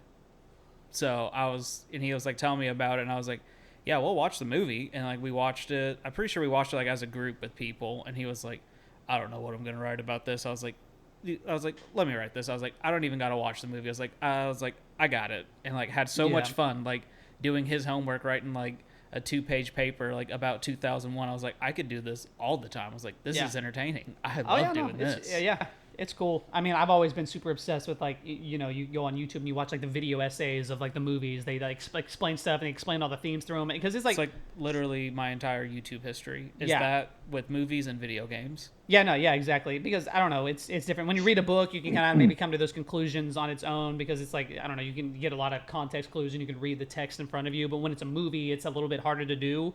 So I don't know, to me, it's always cool to watch it. And especially like when you're kind of confused about an ending or you're like, okay, I don't get it. And then like you go back and you watch one of those video essays and they do most of them do a really good job of kind of like running through and explaining everything and like, oh, here's the symbolism of this. And so you can go from being one of those people that's like, I don't get it, it ended fucking weird, so fuck that movie, to being like, oh, okay, now I totally get, now that I saw some of the things and how they connect, I totally understand what they're going for, and that makes me appreciate the movie a lot more. So yeah, I love doing that shit. It kind of brings me to, I'm wondering too, because I didn't know Chris was big into movies. Yeah, I was about to jump into that. Like got like some big like mega movie list. You've been watching a lot of movies. What have you been watching recently? Yeah, what's on that list, Chris? What have you been watching? Oh shoot. Well, actually, let me pull it. I've watched a few Will Smith movies. I really like those. Let me pull up the entire list here. Just get off the table. Oh, is that the noise? Yeah, that is the noise. You finally heard it. It sounds like when I lived in the dorms on campus and some motherfucker would hit like the hand dryer and then like they would open the door while the hand dryer was still going and then the door would shut. That's exactly what that sounds like. Yeah, so that is the sound of the laptop getting hot, and I guess there we go. What did I say? Well, you're right. All right, so ones I've watched so far, these are a few of them. Gran Torino. That's a good one. I watched the first Rambo, Hancock, and Hitch. Those are Will Smith movies. Hancock. The Big Short. Actually, Netflix has some good stuff on there. I don't know if you guys have seen Ozark. I just finished that. Yeah. Well, I haven't seen the newest season, but I've seen the other two, and yeah, I really like Ozark. The new one came out like 3 weeks ago, something like that. Yeah. I don't know, but Sarah's watched it already. Yeah, it's good. It's good. Yeah. It's real good. Yeah, well, great show. But actually, if you guys have any movies to add to this, I'm on it right now, so I could just throw those on there. Okay, I might as well check my notes for movies that have been recommended to me. Well, you said you haven't seen Parasite yet, right? Parasite. Yeah, you should definitely add that to it because, you know, your first foreign film to win a whatever. And it does a really good job of kind of conveying the... I mean, like, you could even relate it to, like, America, but especially, like, in Korea, kind of, like, the class divides, like, between rich and poor. And it's, like, I've never really seen anything done like that. It's not what I was expecting it to be, but it's... I like it a lot. I think they do a good job. It's on Hulu. Yeah. So if you got Hulu, it's on there. Dude, all throughout Parasite, I was fucking stressed out. Oh I yeah, was like, me there's too. no way, like, this is Oh, well, going to work. I got super stressed like the minute that they were like in the house and like it starts to rain. My first thought was, I was like, those motherfuckers are out camping right now. It's like, get out of the house, and none of them thought about it because they're all like fucked up. I'm not gonna spoil anything about the movie, but yeah, it's like they clearly weren't thinking about that. That was the first thing I was thinking of. I was like, dude, oh my god, fucking go. Dude, that movie, I already said it, but it stressed me out the entire time watching Well, it. have you seen Uncut Gems? I haven't No. seen that either. Okay, if you got stressed out watching Parasite, you'll be very stressed out watching Uncut Gems because the pacing in that movie is not like something I've seen before. It is nonstop. It does not give you room to breathe. It's basically like having a small anxiety attack the entire movie. That's what it feels like. What movies are you into, Chris? Like, do you have certain genres you like, or you just good movies? Like, doesn't matter what type of genre it is, or Mostly comedies are my big thing. Dramas, I would say comedies and dramas are the top two. Well, Horror, You want a comedy? I'm not super into horror, but I mean, I would watch it if it's like a classic, you know? Like movies that everyone knows, those are like the ones that I would watch. I've got Yeah. I've got a comedy for you. Just to like understand references and stuff. But what you got? so funny you can't even say it.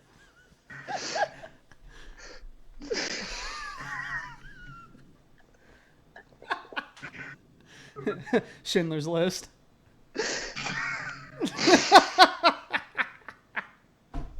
Hold on. Here you go, Chris. You could throw that in there of the modern Goonies are a bunch of fucking assholes. I prefer the sequel, Schindler's Fist.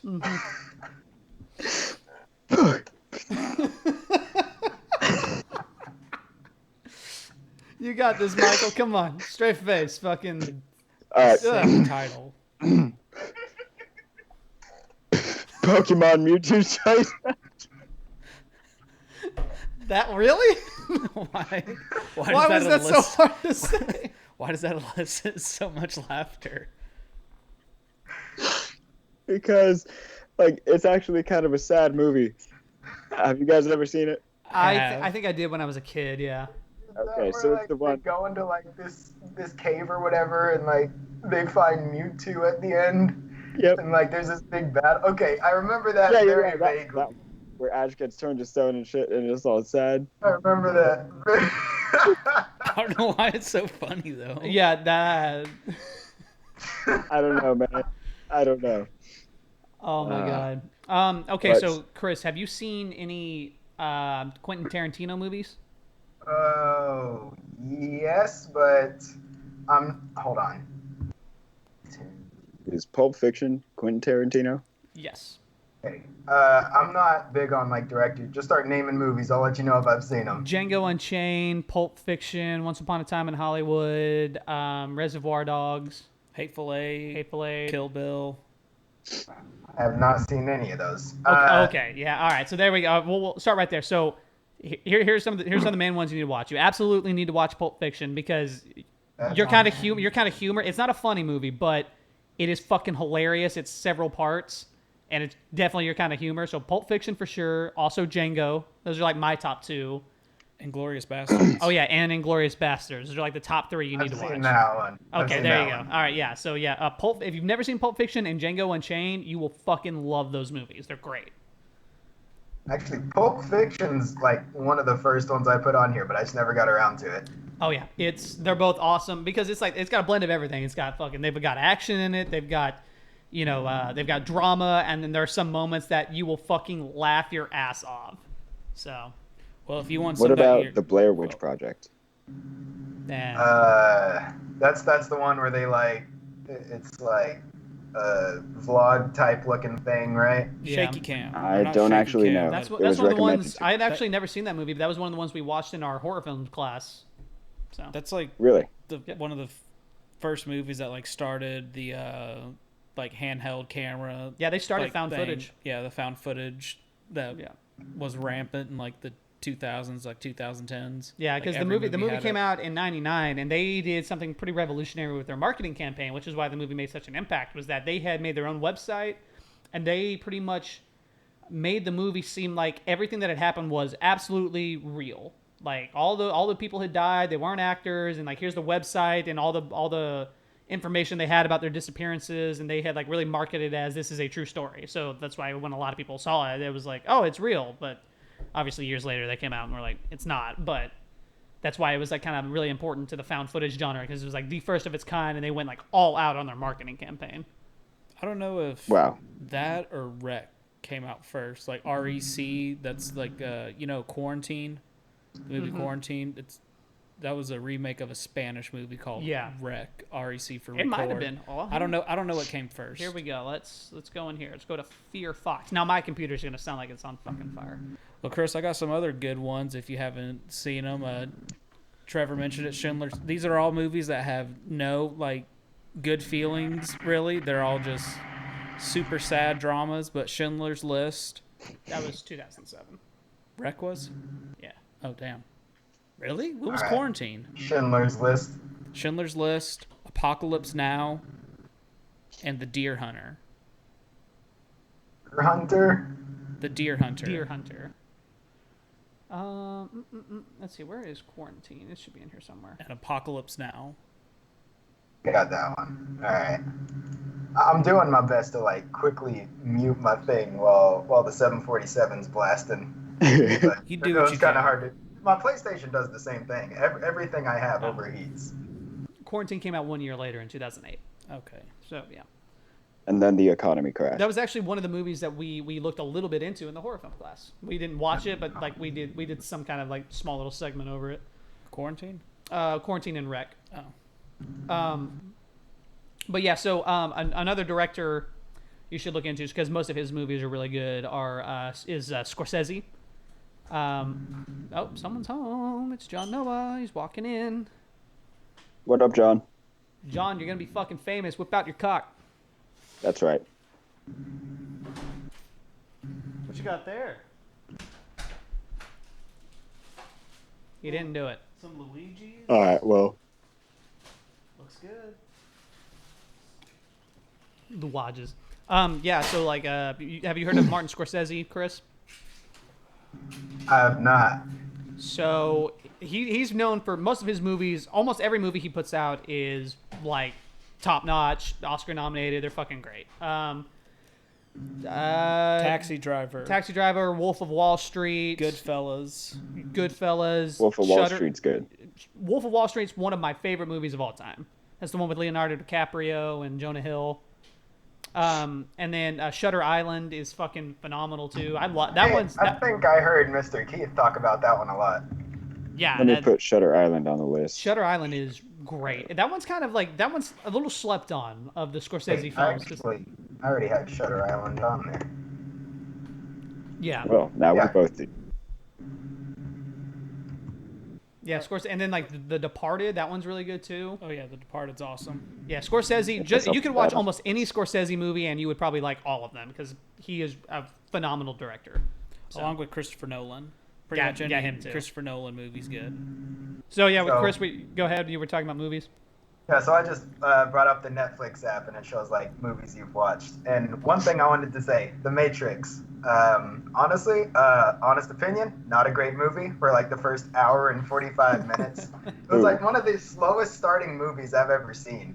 Like, How long? is it? Yeah, it's oh shoot, let me look up. probably the like a runtime. normal movie length. Yeah, I think it's a something like couple. that. 2 hours? Yeah. 2 hours is normal. Yeah, Two, that's two normal and a hour half, time. somewhere around there. Anyway, like, yeah, 2.5 hours. But like Yeah. the first hour and a half of it is like nothing is happening except just like background information prepping you for the last 45 minutes. So like Yeah. literally the first time I booted it up, and like, because what I do is like I have movies on the side of like one half of my screen, and I have stuff going on the other side.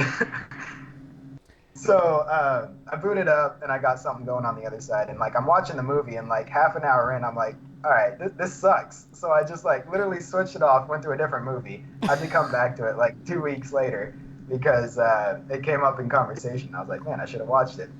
But overall, that was one of those things where you were saying like you don't understand the movie, so maybe you don't appreciate it. I didn't get what was going on with the whole like him waking up in that slime or whatever it was. But that was one movie. Honestly, I just watched it because it was a famous movie. Well, yeah, Uh, yeah, a lot of references come from it. So, yeah. well, yeah, no, Then the Matrix is one of those kind of movies that it's. You're right.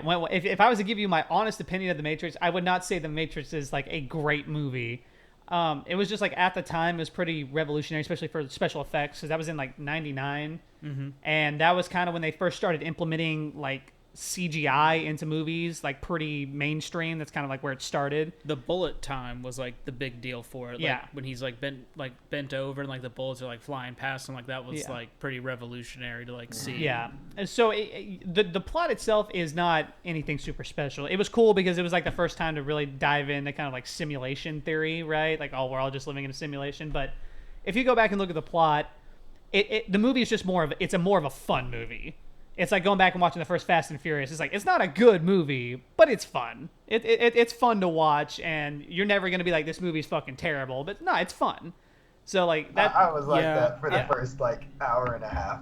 Yeah, I Honestly, it was a struggle to get through it. I feel the same way, kind of. Like, I didn't watch The Matrix, like, when it came out. I think I watched the trilogy, like, in 2017. I watched it pretty late too. Whenever I was on vacation to Oregon and Alaska, I would, like, watch... I just had, like, a bunch of movies, like, pulled up to, like, that I would watch, like, on flights and, like, while I'm at the terminals waiting and stuff. And I watched, like, the entire trilogy, like, while I was on this trip. And, Yeah. it might have been that I was just watching it on my phone and not, watching it on a TV or something, but kind of had the same effect. I mean, it wasn't bad. I was like, but I wasn't like, oh my God, this movie is like, No. incredible. Like, No, I would never expect anyone to say that either. Like, if someone was like, Well, I don't that's like, if someone was like, I don't like the Matrix, I'd be like, okay, yeah, that's fair. I mean, like, it's not. well, it's rated pretty high, like amongst like all critics. Yeah, no, because like as far as an action movie stands, right? Like, kind of how most action movies are like a little mindless. Like, it's a good action movie. It's just like, it's not great. It's not fantastic. It's not like an award-winning film by any means. If you didn't really love the first one, Chris, don't bother watching the second. You and won't. third. You won't like no, the other like- two. A lot of the movies that I've heard of that were made like kind of earlier, like in the 90s and stuff, there's like 4 or 5 of them in the series. Like, I think Rocky, how many of those are there? Oh my God, There's do you count Creed?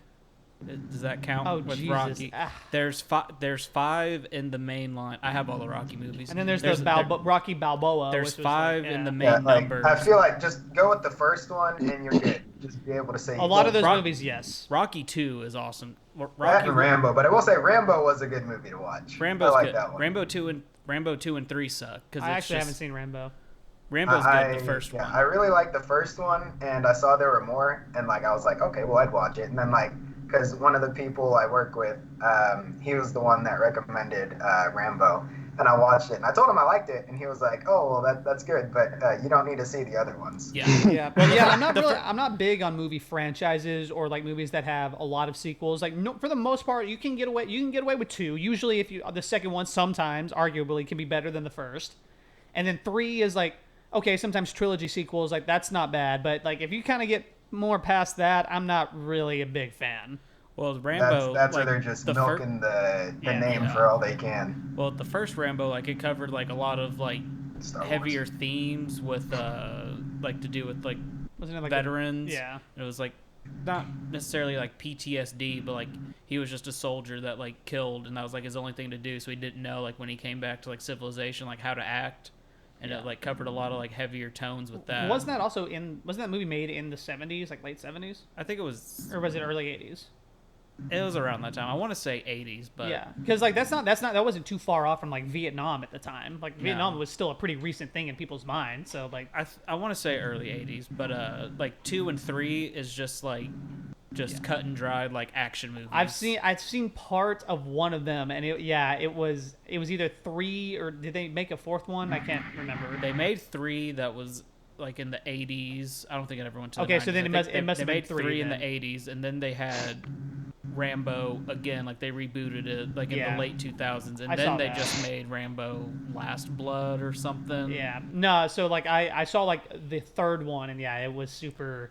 Yeah, it was super He's ridiculous. like taking on like 4 tanks at one time. Yeah. And it's just him and like a stick and a rock or something. He like can't be killed, like type of thing. Yeah. Well, I think Stallone has that problem though. Doesn't Stallone like help produce those movies or like help direct them or something like that? Because I don't know. I think he does. I think he's got some kind of part in like either something like that. He's like a producer or something. And like most of those movies that he's in, there's like a shit ton of. So there's like a shit ton of the Rocky. There's a shit ton of the Rambo. There's a shit ton of the Expendables. And like he's got like a part, some kind of like behind the scenes part in all of them. So it's like, all right. I feel like it kind of just like went that way though, because like Rocky was like super popular. Rocky won an Oscar. It won Best Picture. Yeah. Well, the first Rocky's really good. The second one's really good too. I haven't seen the second one. I've seen the first. I love the Rocky movies, and my mom loves the Rocky movies, so that's why I liked them so much, because she would always want to watch them with me.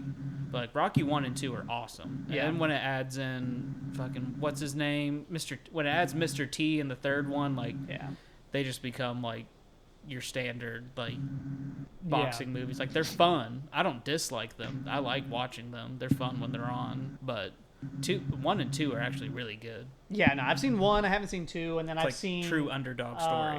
What is it? The Rocky Balboa one from like 2005 or something like that. I saw that one. That was like the first Rocky movie I ever saw. 1 and 2 are the only good ones, really. Yeah, I liked 1. I've actually had a lot of time to watch those movies because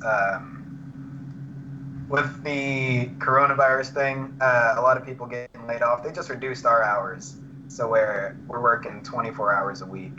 So I basically only work 3 days a week, and 4 days I'm just kind of sitting here at home. That's when I knocked out most of the movies. Was like in the last month or two. Most of the ones that I've watched. A lot of them are like older movies, but there are a few. Have you guys heard of Man on Fire? Yeah, no. Denzel Heard Washington. of it, but I've never seen it. My sister loves That's the next one I'm gonna watch. Okay. You said they just they like just slashed your hours, or? Yeah, and there was this. They're partnering with this thing called the Texas Workforce Commission. Or basically, like, we're supposed to get paid for the hours that we're not working to kind of make, like, a 40-hour-a-week paycheck. That started, like, April 19th or something. And it kind of, like, just now we got put into the system and stuff. So I was about to say, you might be able to file for unemployment. Because TWC, that's Texas Workforce Commission, that's unemployment. And they, like, slash, like, all, like, the normal requirements for it, so you might be able to like apply for that and get accepted since your hours were cut so much. And they have a thing where if you get like any kind of benefits, like if you only got like $50 from unemployment, you get an additional $600 for like whatever your benefit is. So it's something to look into, because I had that whenever I didn't have any hours, and I was getting like I got like 2 like $900 checks for like each week, like awesome money. Didn't do anything, just got laid off. So you might be able to qualify for that. Yeah. Yeah, back I think mid-April when it was like first starting, they gave us a sheet of paper one day that was basically like, hey, just so you know, we're getting ready to like start cutting hours, like basically handing something out so everyone's kind of aware.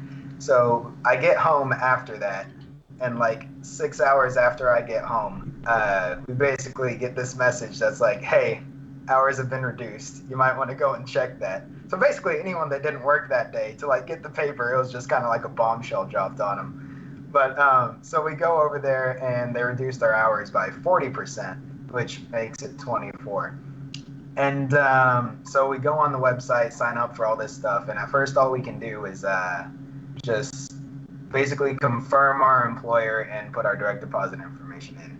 And this is like the first time anyone's ever had to deal with it. So basically no one had any answers. Like anyone that would kind of like be like, hey, what's going on with this? We just kind of get hit with, I don't know, you'll just have to find out. So finally, just like yesterday, everything finally went through after about 3 weeks of just kind of not knowing what's going on. And from now, it seems like all we have to do is just kind of wait for them to like kind of submit how many hours we worked and stuff to kind of make up for the 40-hour paycheck thing. But it's been about 3 weeks where we've just kind of had 24-hour paychecks. Huh. I don't know. It's interesting that it's like happening this late because it seems like a lot of people are becoming much more relaxed on some of the rules, and so I don't know. It's just kind of strange to me that it happened this late in the game, I guess. I feel like y'all wouldn't lose business though, really. Because I mean, every time I go to Buc-ee's, it's popping. Which one do you work at? The one in Terrell? Yes. Have y'all like lost like business a lot since this has happened? Are y'all like Yeah, limiting? Are y'all limiting people like in the store or something? As far as I know, no limiting. Like, we don't have anyone like outside counting or anything like that. But back like last month, I think they said revenue dropped by like 50% or something. Damn. So they're like, before they reduced Well, it's probably hours, because they you were get like, gas there for $1.19 a gallon. yeah, at ours, I think it's like $1.39, something like that. I saw someone say like Roy City was In like Roy City, 98 cents or something. in Roy City, I filled up the tank in my Audi for like $11. It was $1.19 a gallon. Wow. Oh my god. Yeah. Jesus But Christ.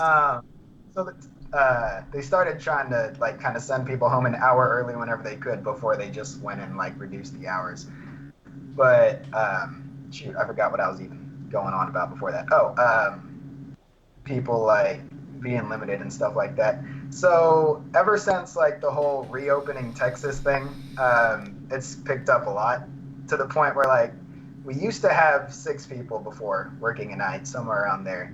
They dropped it down to 3, and then with the 3 people, we're basically getting like normal kind of business. So we're all struggling, like, dying, well, basically normal kind of operations.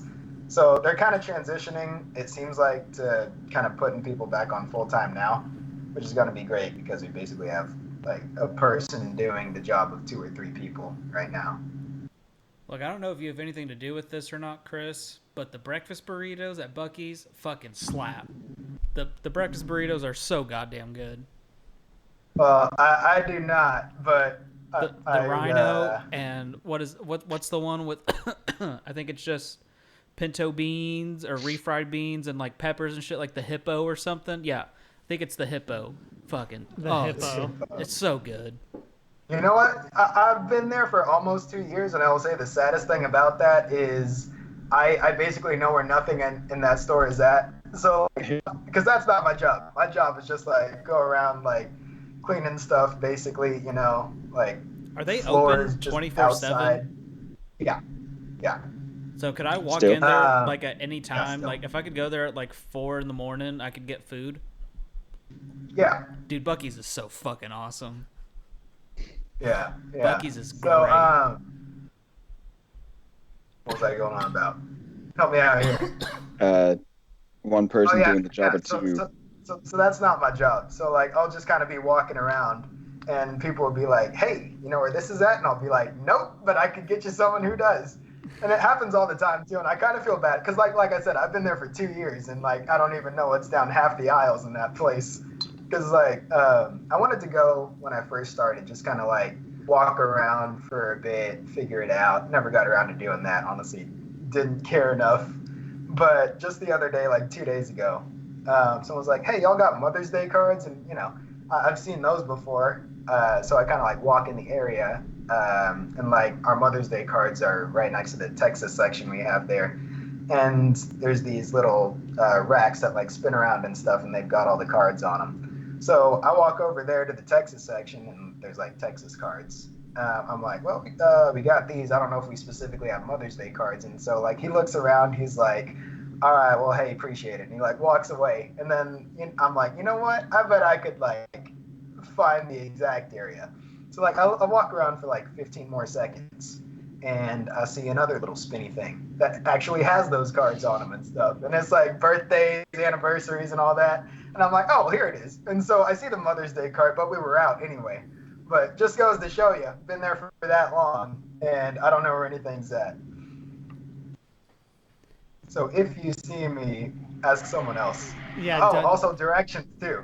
Sometimes we'll be out cleaning pumps, and people will ask me how to get somewhere, and I'm like, dude, I don't know. You're gonna have to ask someone else. Oh, I hate when people ask me that because I work at a lot of like different stores, so I'm like all around like DFW working in different restaurants. People be like, hey, where's the closest park to here or something? I'm like, I don't know. They're like, you don't know? I'm like, yeah, dude, I don't know. I don't live here. I'm like, use your phone. You got a GPS. I'm like, use the internet. I'm like, That's what I do.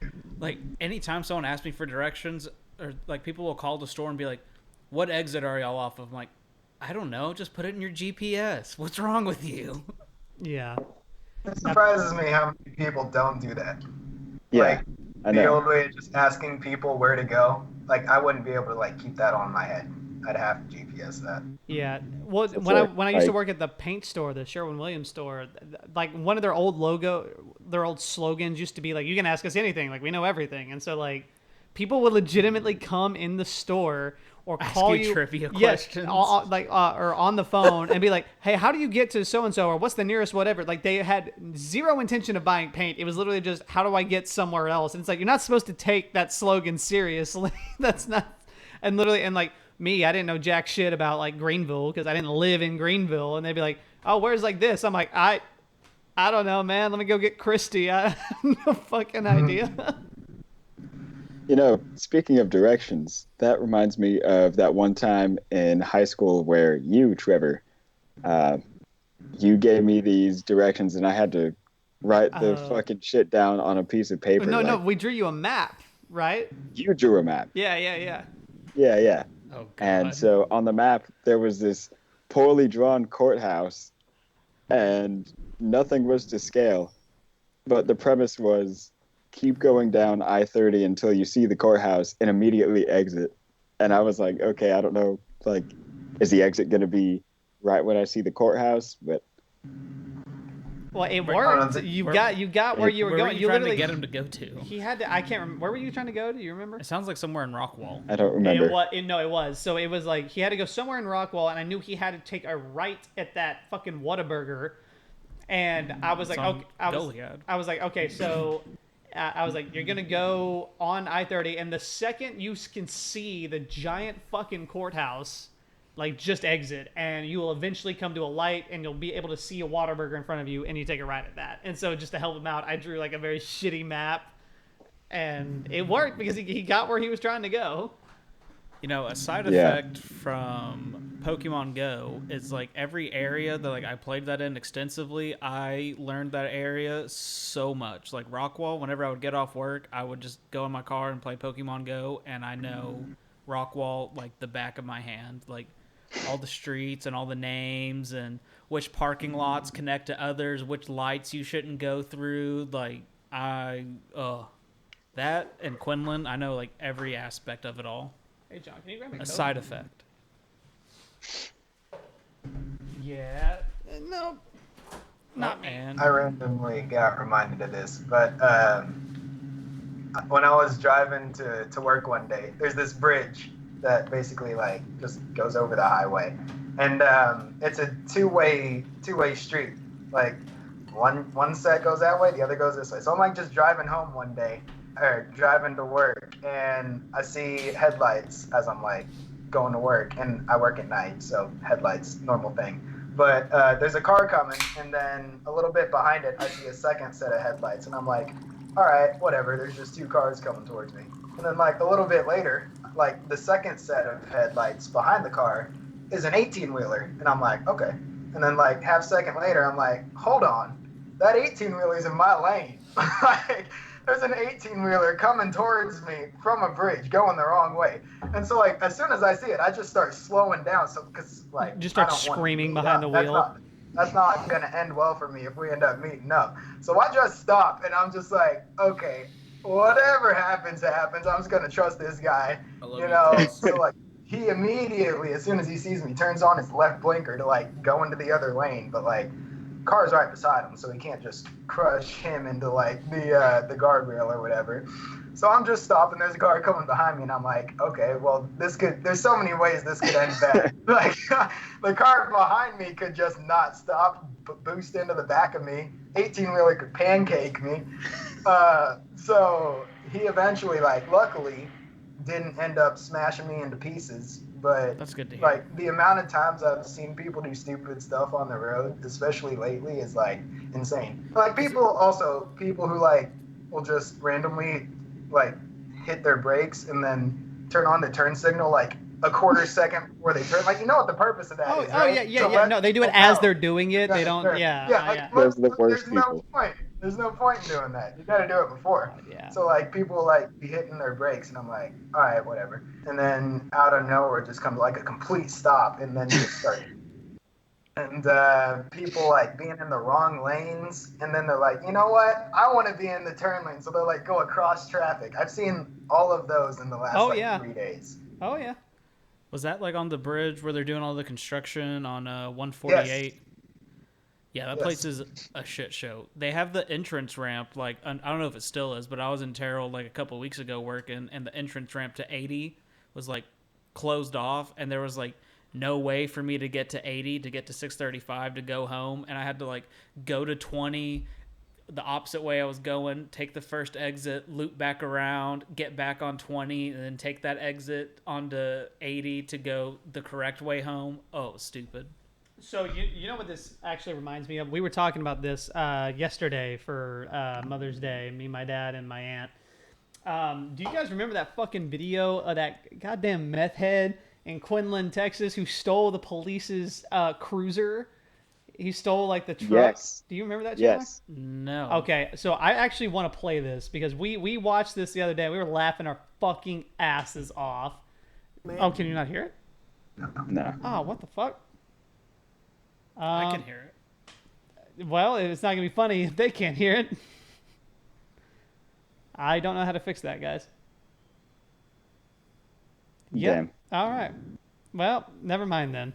Damn it! I'll just tried. Tease me. I'll cut this. I'll cut this part from the fucking podcast. But basically, this guy steals the police cruiser. They shoot at him 24 times, miss every single time. They do not hit him. And when I'm saying like he's going literally 2 miles an hour down the road, and not a single one of them hit him. And he was like talking about it, and he was like, oh yeah, I'm sure if you go and you look in my, they were like, well you tried to run them over, and he's like, oh, that's relevant. And he's like, and then they were talking about the footage or whatnot. I was like, yeah, if you go and you look on my dash cam, you can probably see that in my police cruiser. And he was like, your police cruiser? He's like, oh yeah, I had a police cruiser for a time. And so basically he stole the police chief's cruiser. He goes hauling down the road and immediately runs straight into an 18-wheeler coming down like a dirt road. And he's like, yeah, an 18-wheeler come out of nowhere. I ain't never seen no 18-wheeler come down to a dirt road. And immediately hits it. And he's like laughing about it, and he actually kind of seems like super like harmless. And then at the very end, the guy is like, and Mr. So-and-so did admit to me that he was high on methamphetamine. And it kind of just ends like that, and it's fucking hilarious. Can't wait to watch that. Jeez. Yeah, well, yeah, I can't believe you guys can't. That's weird. I don't know how this technology works, but yeah. We'll figure it out. I'll cut that from there. Okay, cool. And we're back. And we're back. Welcome back. This is that moment you were talking about. I don't even know what we were talking about before the video. Oh, just like crazy drivers. You should. Where do you live now? Do you still live in Quinlan or do you live in Terrell? Terrell. Yeah. Basically right across from the Walmart. Okay. Yeah. Okay. The drivers out here in Dallas, it's insane. They are very dumb.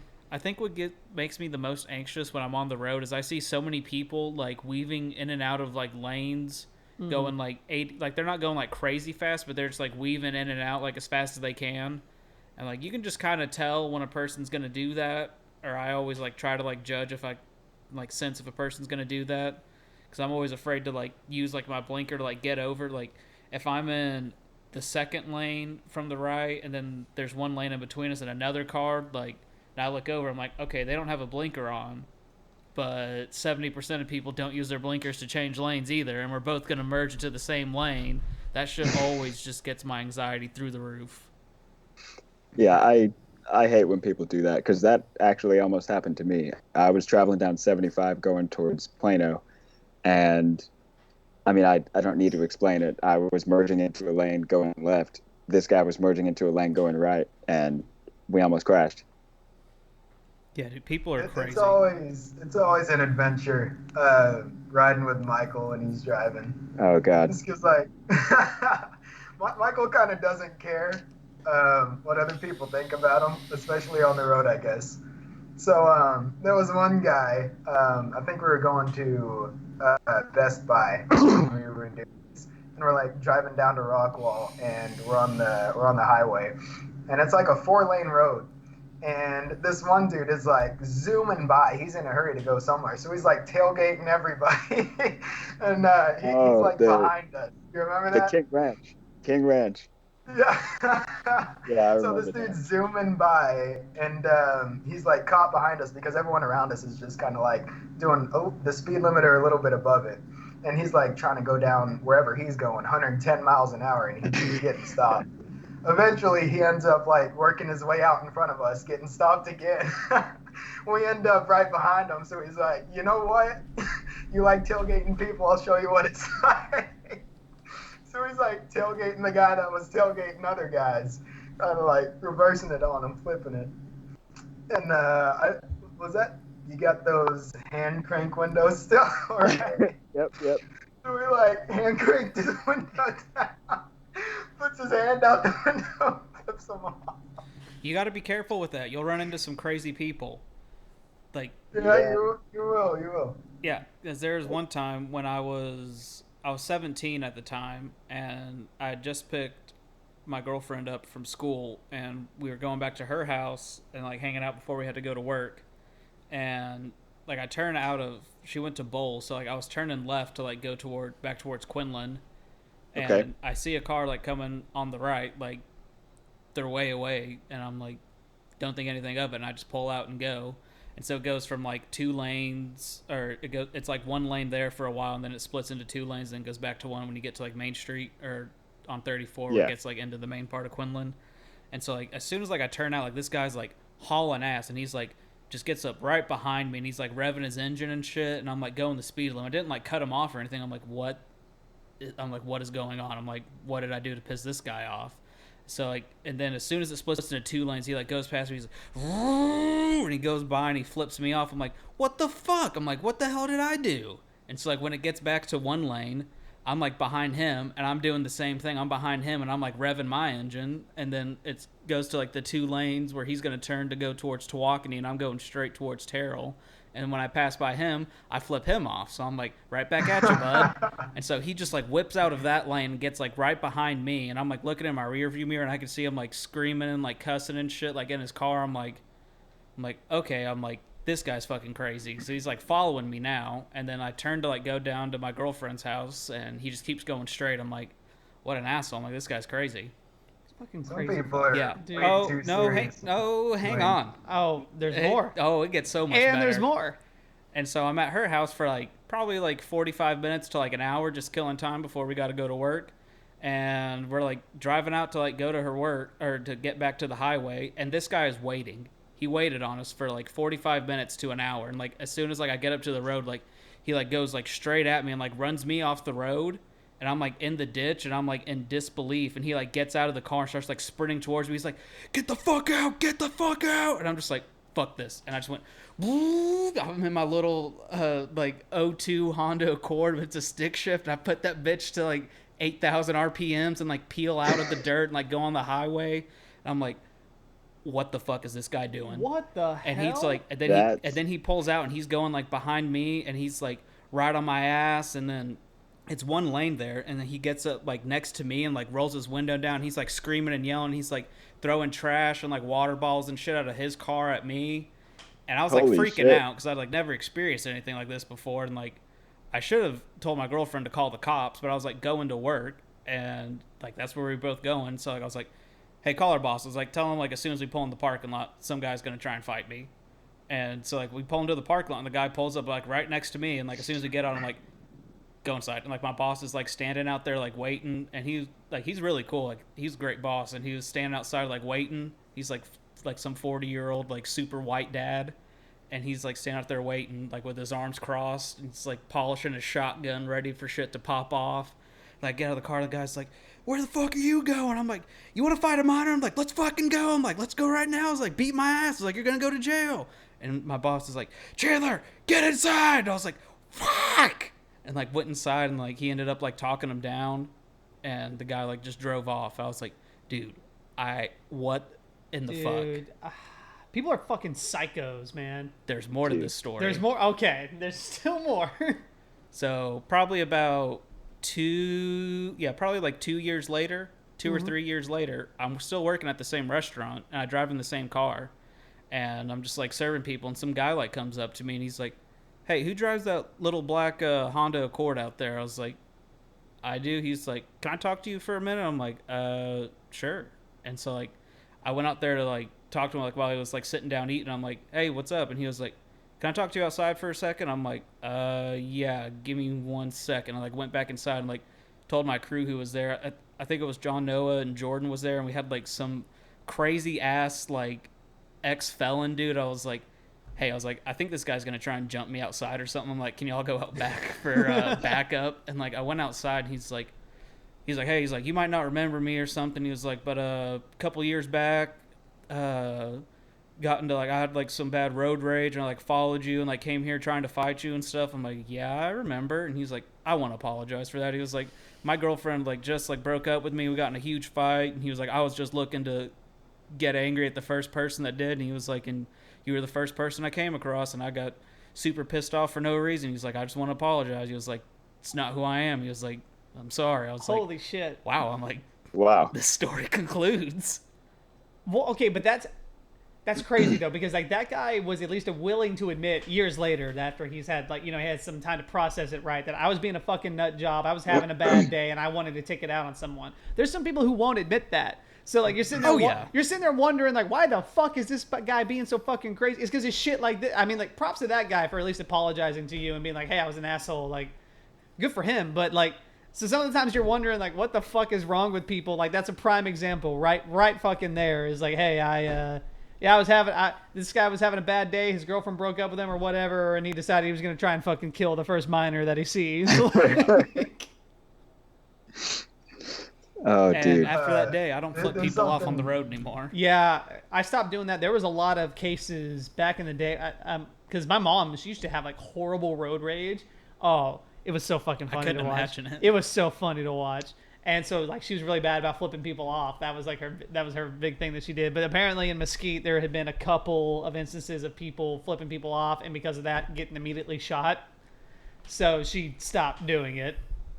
The thing I do now is whenever a car does something like really stupid and like reckless, like if I get up next to him, I just like I'll roll the window down, I'll just like look at him and give him like a disappointed look and just start shaking my head. I'm like, I'm not angry, I'm disappointed in you. Yeah. Well, Michael and I used to fuck with people. Do you remember when we used to fuck with people? When we would like, yes. Oh, dude, that was my favorite thing ever, man.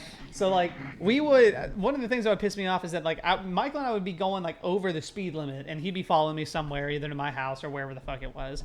And like we'd be going over the speed limit, and people would be like on our asses, like riding our asses, and then would be like try and go around us, and it would piss me off because it's like we're already going over the speed limit. There's no fucking reason to be riding my ass like this. So when that would happen, sometimes Michael and I would call each other, but sometimes it was just like an unspoken rule. Like if a guy was being a cocksucker behind us, one of us would get into the other lane, and we would go the same exact speed. So that way that pisses me off. So that way much. They couldn't pass. And oh, dude, that was my favorite shit. It used to piss so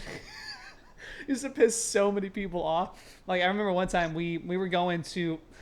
And this one was really funny. We were going to play a gig when we were in our band at the time over at that church for Stephanie's party that she was having, and so we were going like that. Like they were riding our ass. We didn't know who they were. They were riding our asses, and we were like, "What the fuck?" And so like Michael and I did our fucking go-to move, and we're like we keep them from passing us, and we the whole way, and we all pull into the same parking lot. Well, turns out it was like Stephanie and Becca at the time. And they're like, "What the fuck are you guys doing?" They're like, "We were in a hurry. We had to get here like really fast." And we're just laughing. We're like, "Oh, we thought you were someone else." We're like, "Why are you riding our asses? Like, don't do that." And then this one time, Michael and I did that too. We were going to my house, and so this guy in a truck was like fucking riding our asses. So I was like, "All right." So we're going the same speed for a while, and then eventually we're like, "All right." Well, we've been doing it for a while, so we gave the guy a break, and he goes around us, and like he was chill about it. But I thought it was you actually, because this guy looked like just like you, and so like he was like kind of looking at me, and he's kind of just like half-ass smirking because like, you could tell he kind of probably thought it was funny too, but he was like angry that we were doing it to him.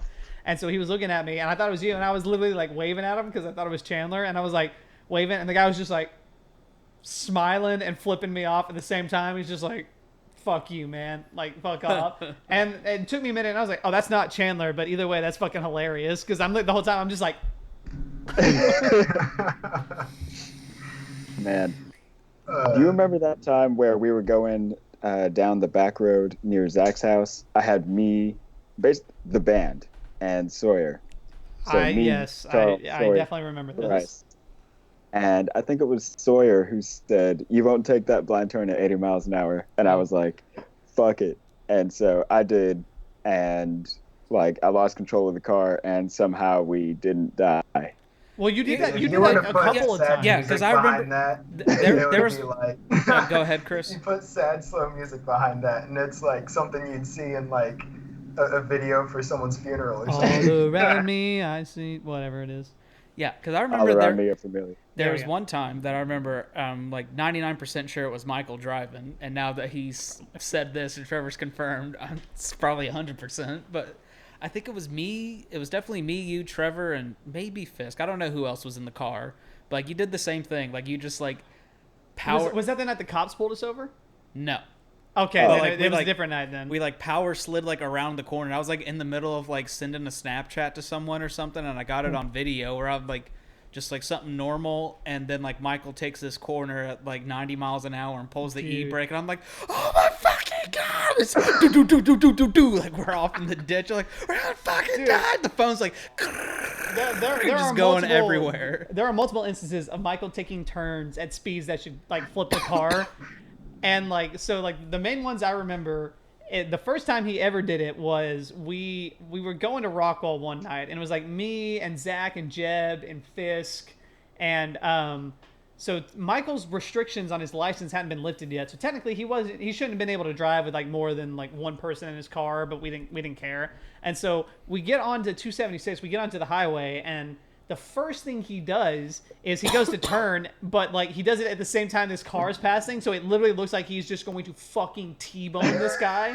And then so it's like this guy's coming and he's like that with him, and all of us literally are screaming. Jeb accepted his fate. He was like, everyone was screaming, and Jeb was like, I'm dead, like completely stone faced. And so we're all screaming and freaking out after he does it. We're like, Michael, what the fuck? And so like all of us were like, pull the fuck over. Fisk is driving. Like we're like, fuck this. And so like, is this when y'all got? This is when we got pulled over later in the night.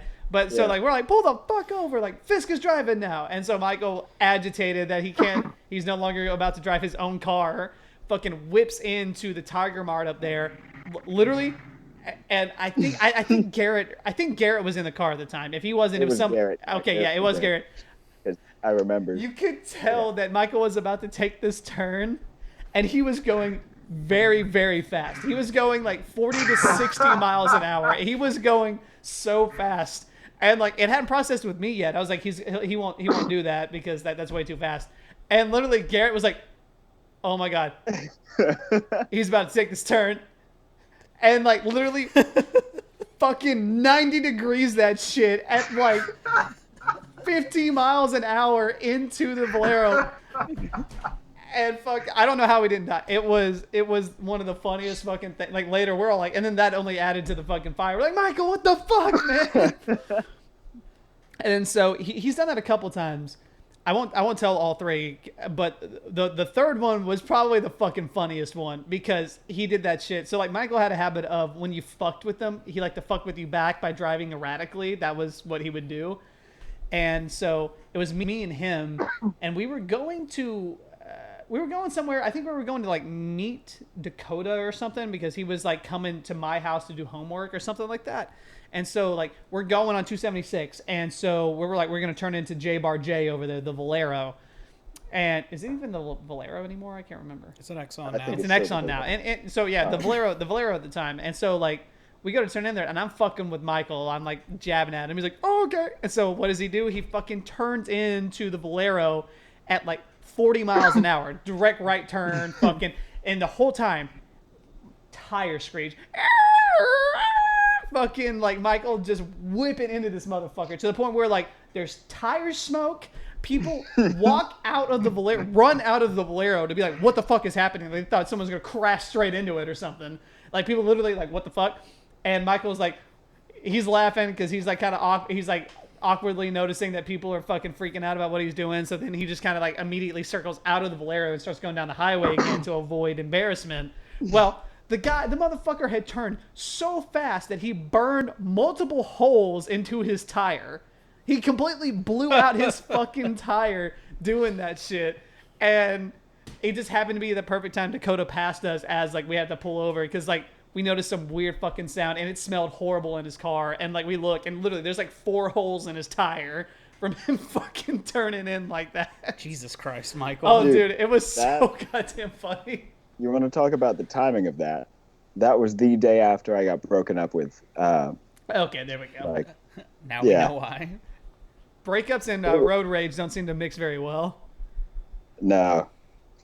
But a picture of that is on somewhere, some form of social media. I have it somewhere in here. Hang on. I'll scroll back. I got to scroll back to the 23rd, 5th. I don't know. Fucking somewhere. Not 2013. No, that was the Shaggin' Wagon, so it had to have been... You don't know shit about the Shaggin' Wagon. Chandler had the legit Shaggin' Wagon. Wagon. Yours was the boat, Michael. That's what we always called it, the boat. No. Okay, yeah. But it could have been a Shaggin' Wagon. We called it the wagon too, but it was the boat. I had the man van. You had a van? Yeah, I inherited the family van. That was his first vehicle, man. Well, okay, then. We weren't friends at the time. It wasn't called the Shaggin' Wagon for no fucking reason. Let me tell you that. There's a fold-out bed in it. The van had many names. Oh, hey, I found the picture. God. I was like a courier service with that van. Like I anytime hope there Sawyer was watches like, that. Fuck you, Sawyer.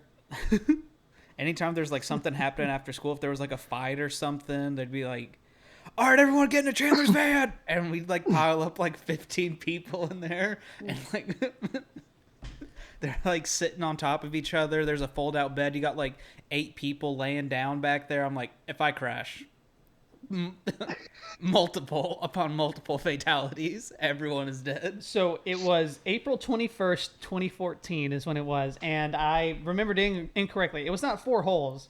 It was 1 small hole and 1 gaping hole. But here it is. Here's what you fucking did. Good times. You see that? Good times. Good Lord, Michael. That's what he did from fucking turning into the Valero at like 50 miles an hour. Too many Mario Kart drifts in one vehicle. That was his go-to thing, man. He was like, "Hey, you're gonna fuck with me? I'm gonna terrify you by my driving. I'm going to roll this you mess vehicle with me, 50 I'll get us times." both killed. Yeah. Nobody wins. Michael was gonna die on that hill." What about the largest empty space in the universe? My asshole. Largest empty space in the universe, huh?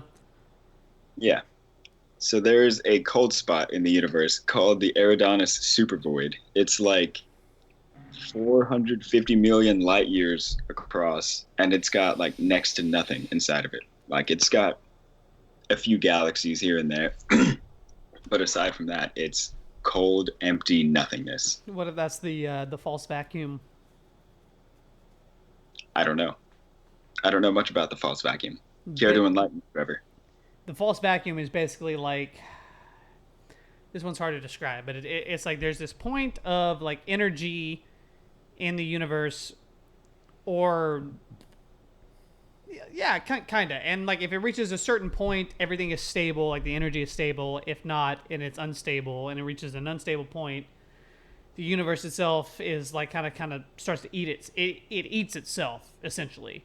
So if that is the case, and that is true based just on like hypothesis, there's nothing really proving it true. But if it is true, the universe kind of starts to eat itself. So yeah, you could be here one moment and the whole universe would just be like it's like they use it as the metaphor of like boiling a pot on the stove, and like all these bubbles form on top of bubbles, and it's like, yeah, our universe is just one of those bubbles, and then eventually, like, the false vacuum is true, one of them, it just pops, like we all just fade out of existence immediately. So That's crazy. That's technically that is a very basic understanding of the false vacuum. Yeah, another thing to give you an existential crisis, I guess. So. Man. Wait, because our universe is like in a pocket of fuck. She's right so far. It's the Kyrgyzstan. Yeah, that's where I first saw it. Yeah, where it's like essentially it's like a whole bunch of bubbles, and even if we did see a universe, we couldn't really get to it because the way that it's expanding away from us and the way that we're expanding away from it, like to travel that vast void, it would be impossible. Yeah. So, something like that. Well, Yeah, that's more like I think that's more like the expansion of space itself. Okay. Like traveling to other galaxies would probably He's talking not about be the possible. void in between it, and then if our like bubble popped, like we would be nothing. Yeah, no, like basically there might be this point in the universe where it's eating itself and it just constantly expands and it's just continually eating itself to the point where it would engulf everything and kill us all. Yay! What happened to going to Yeah, that's what I was about to say. Let's end on a happier note, not the universe fucking ending in like heat death. Well, so I was giving you something that I was pretty happy about, and then you were all false vacuum. We all die. Oh, happy. Yeah, you did take us there, Trevor. Self-sabotage.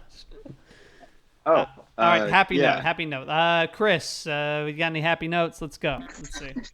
How's life? Well, his hours got cut. Happy notes. I'll give you a happy note. Let me Give me just stop you right there. Stop right there. So, Sarah and I got our marriage license today, and we are going to fill it out, and we're going to be married soon.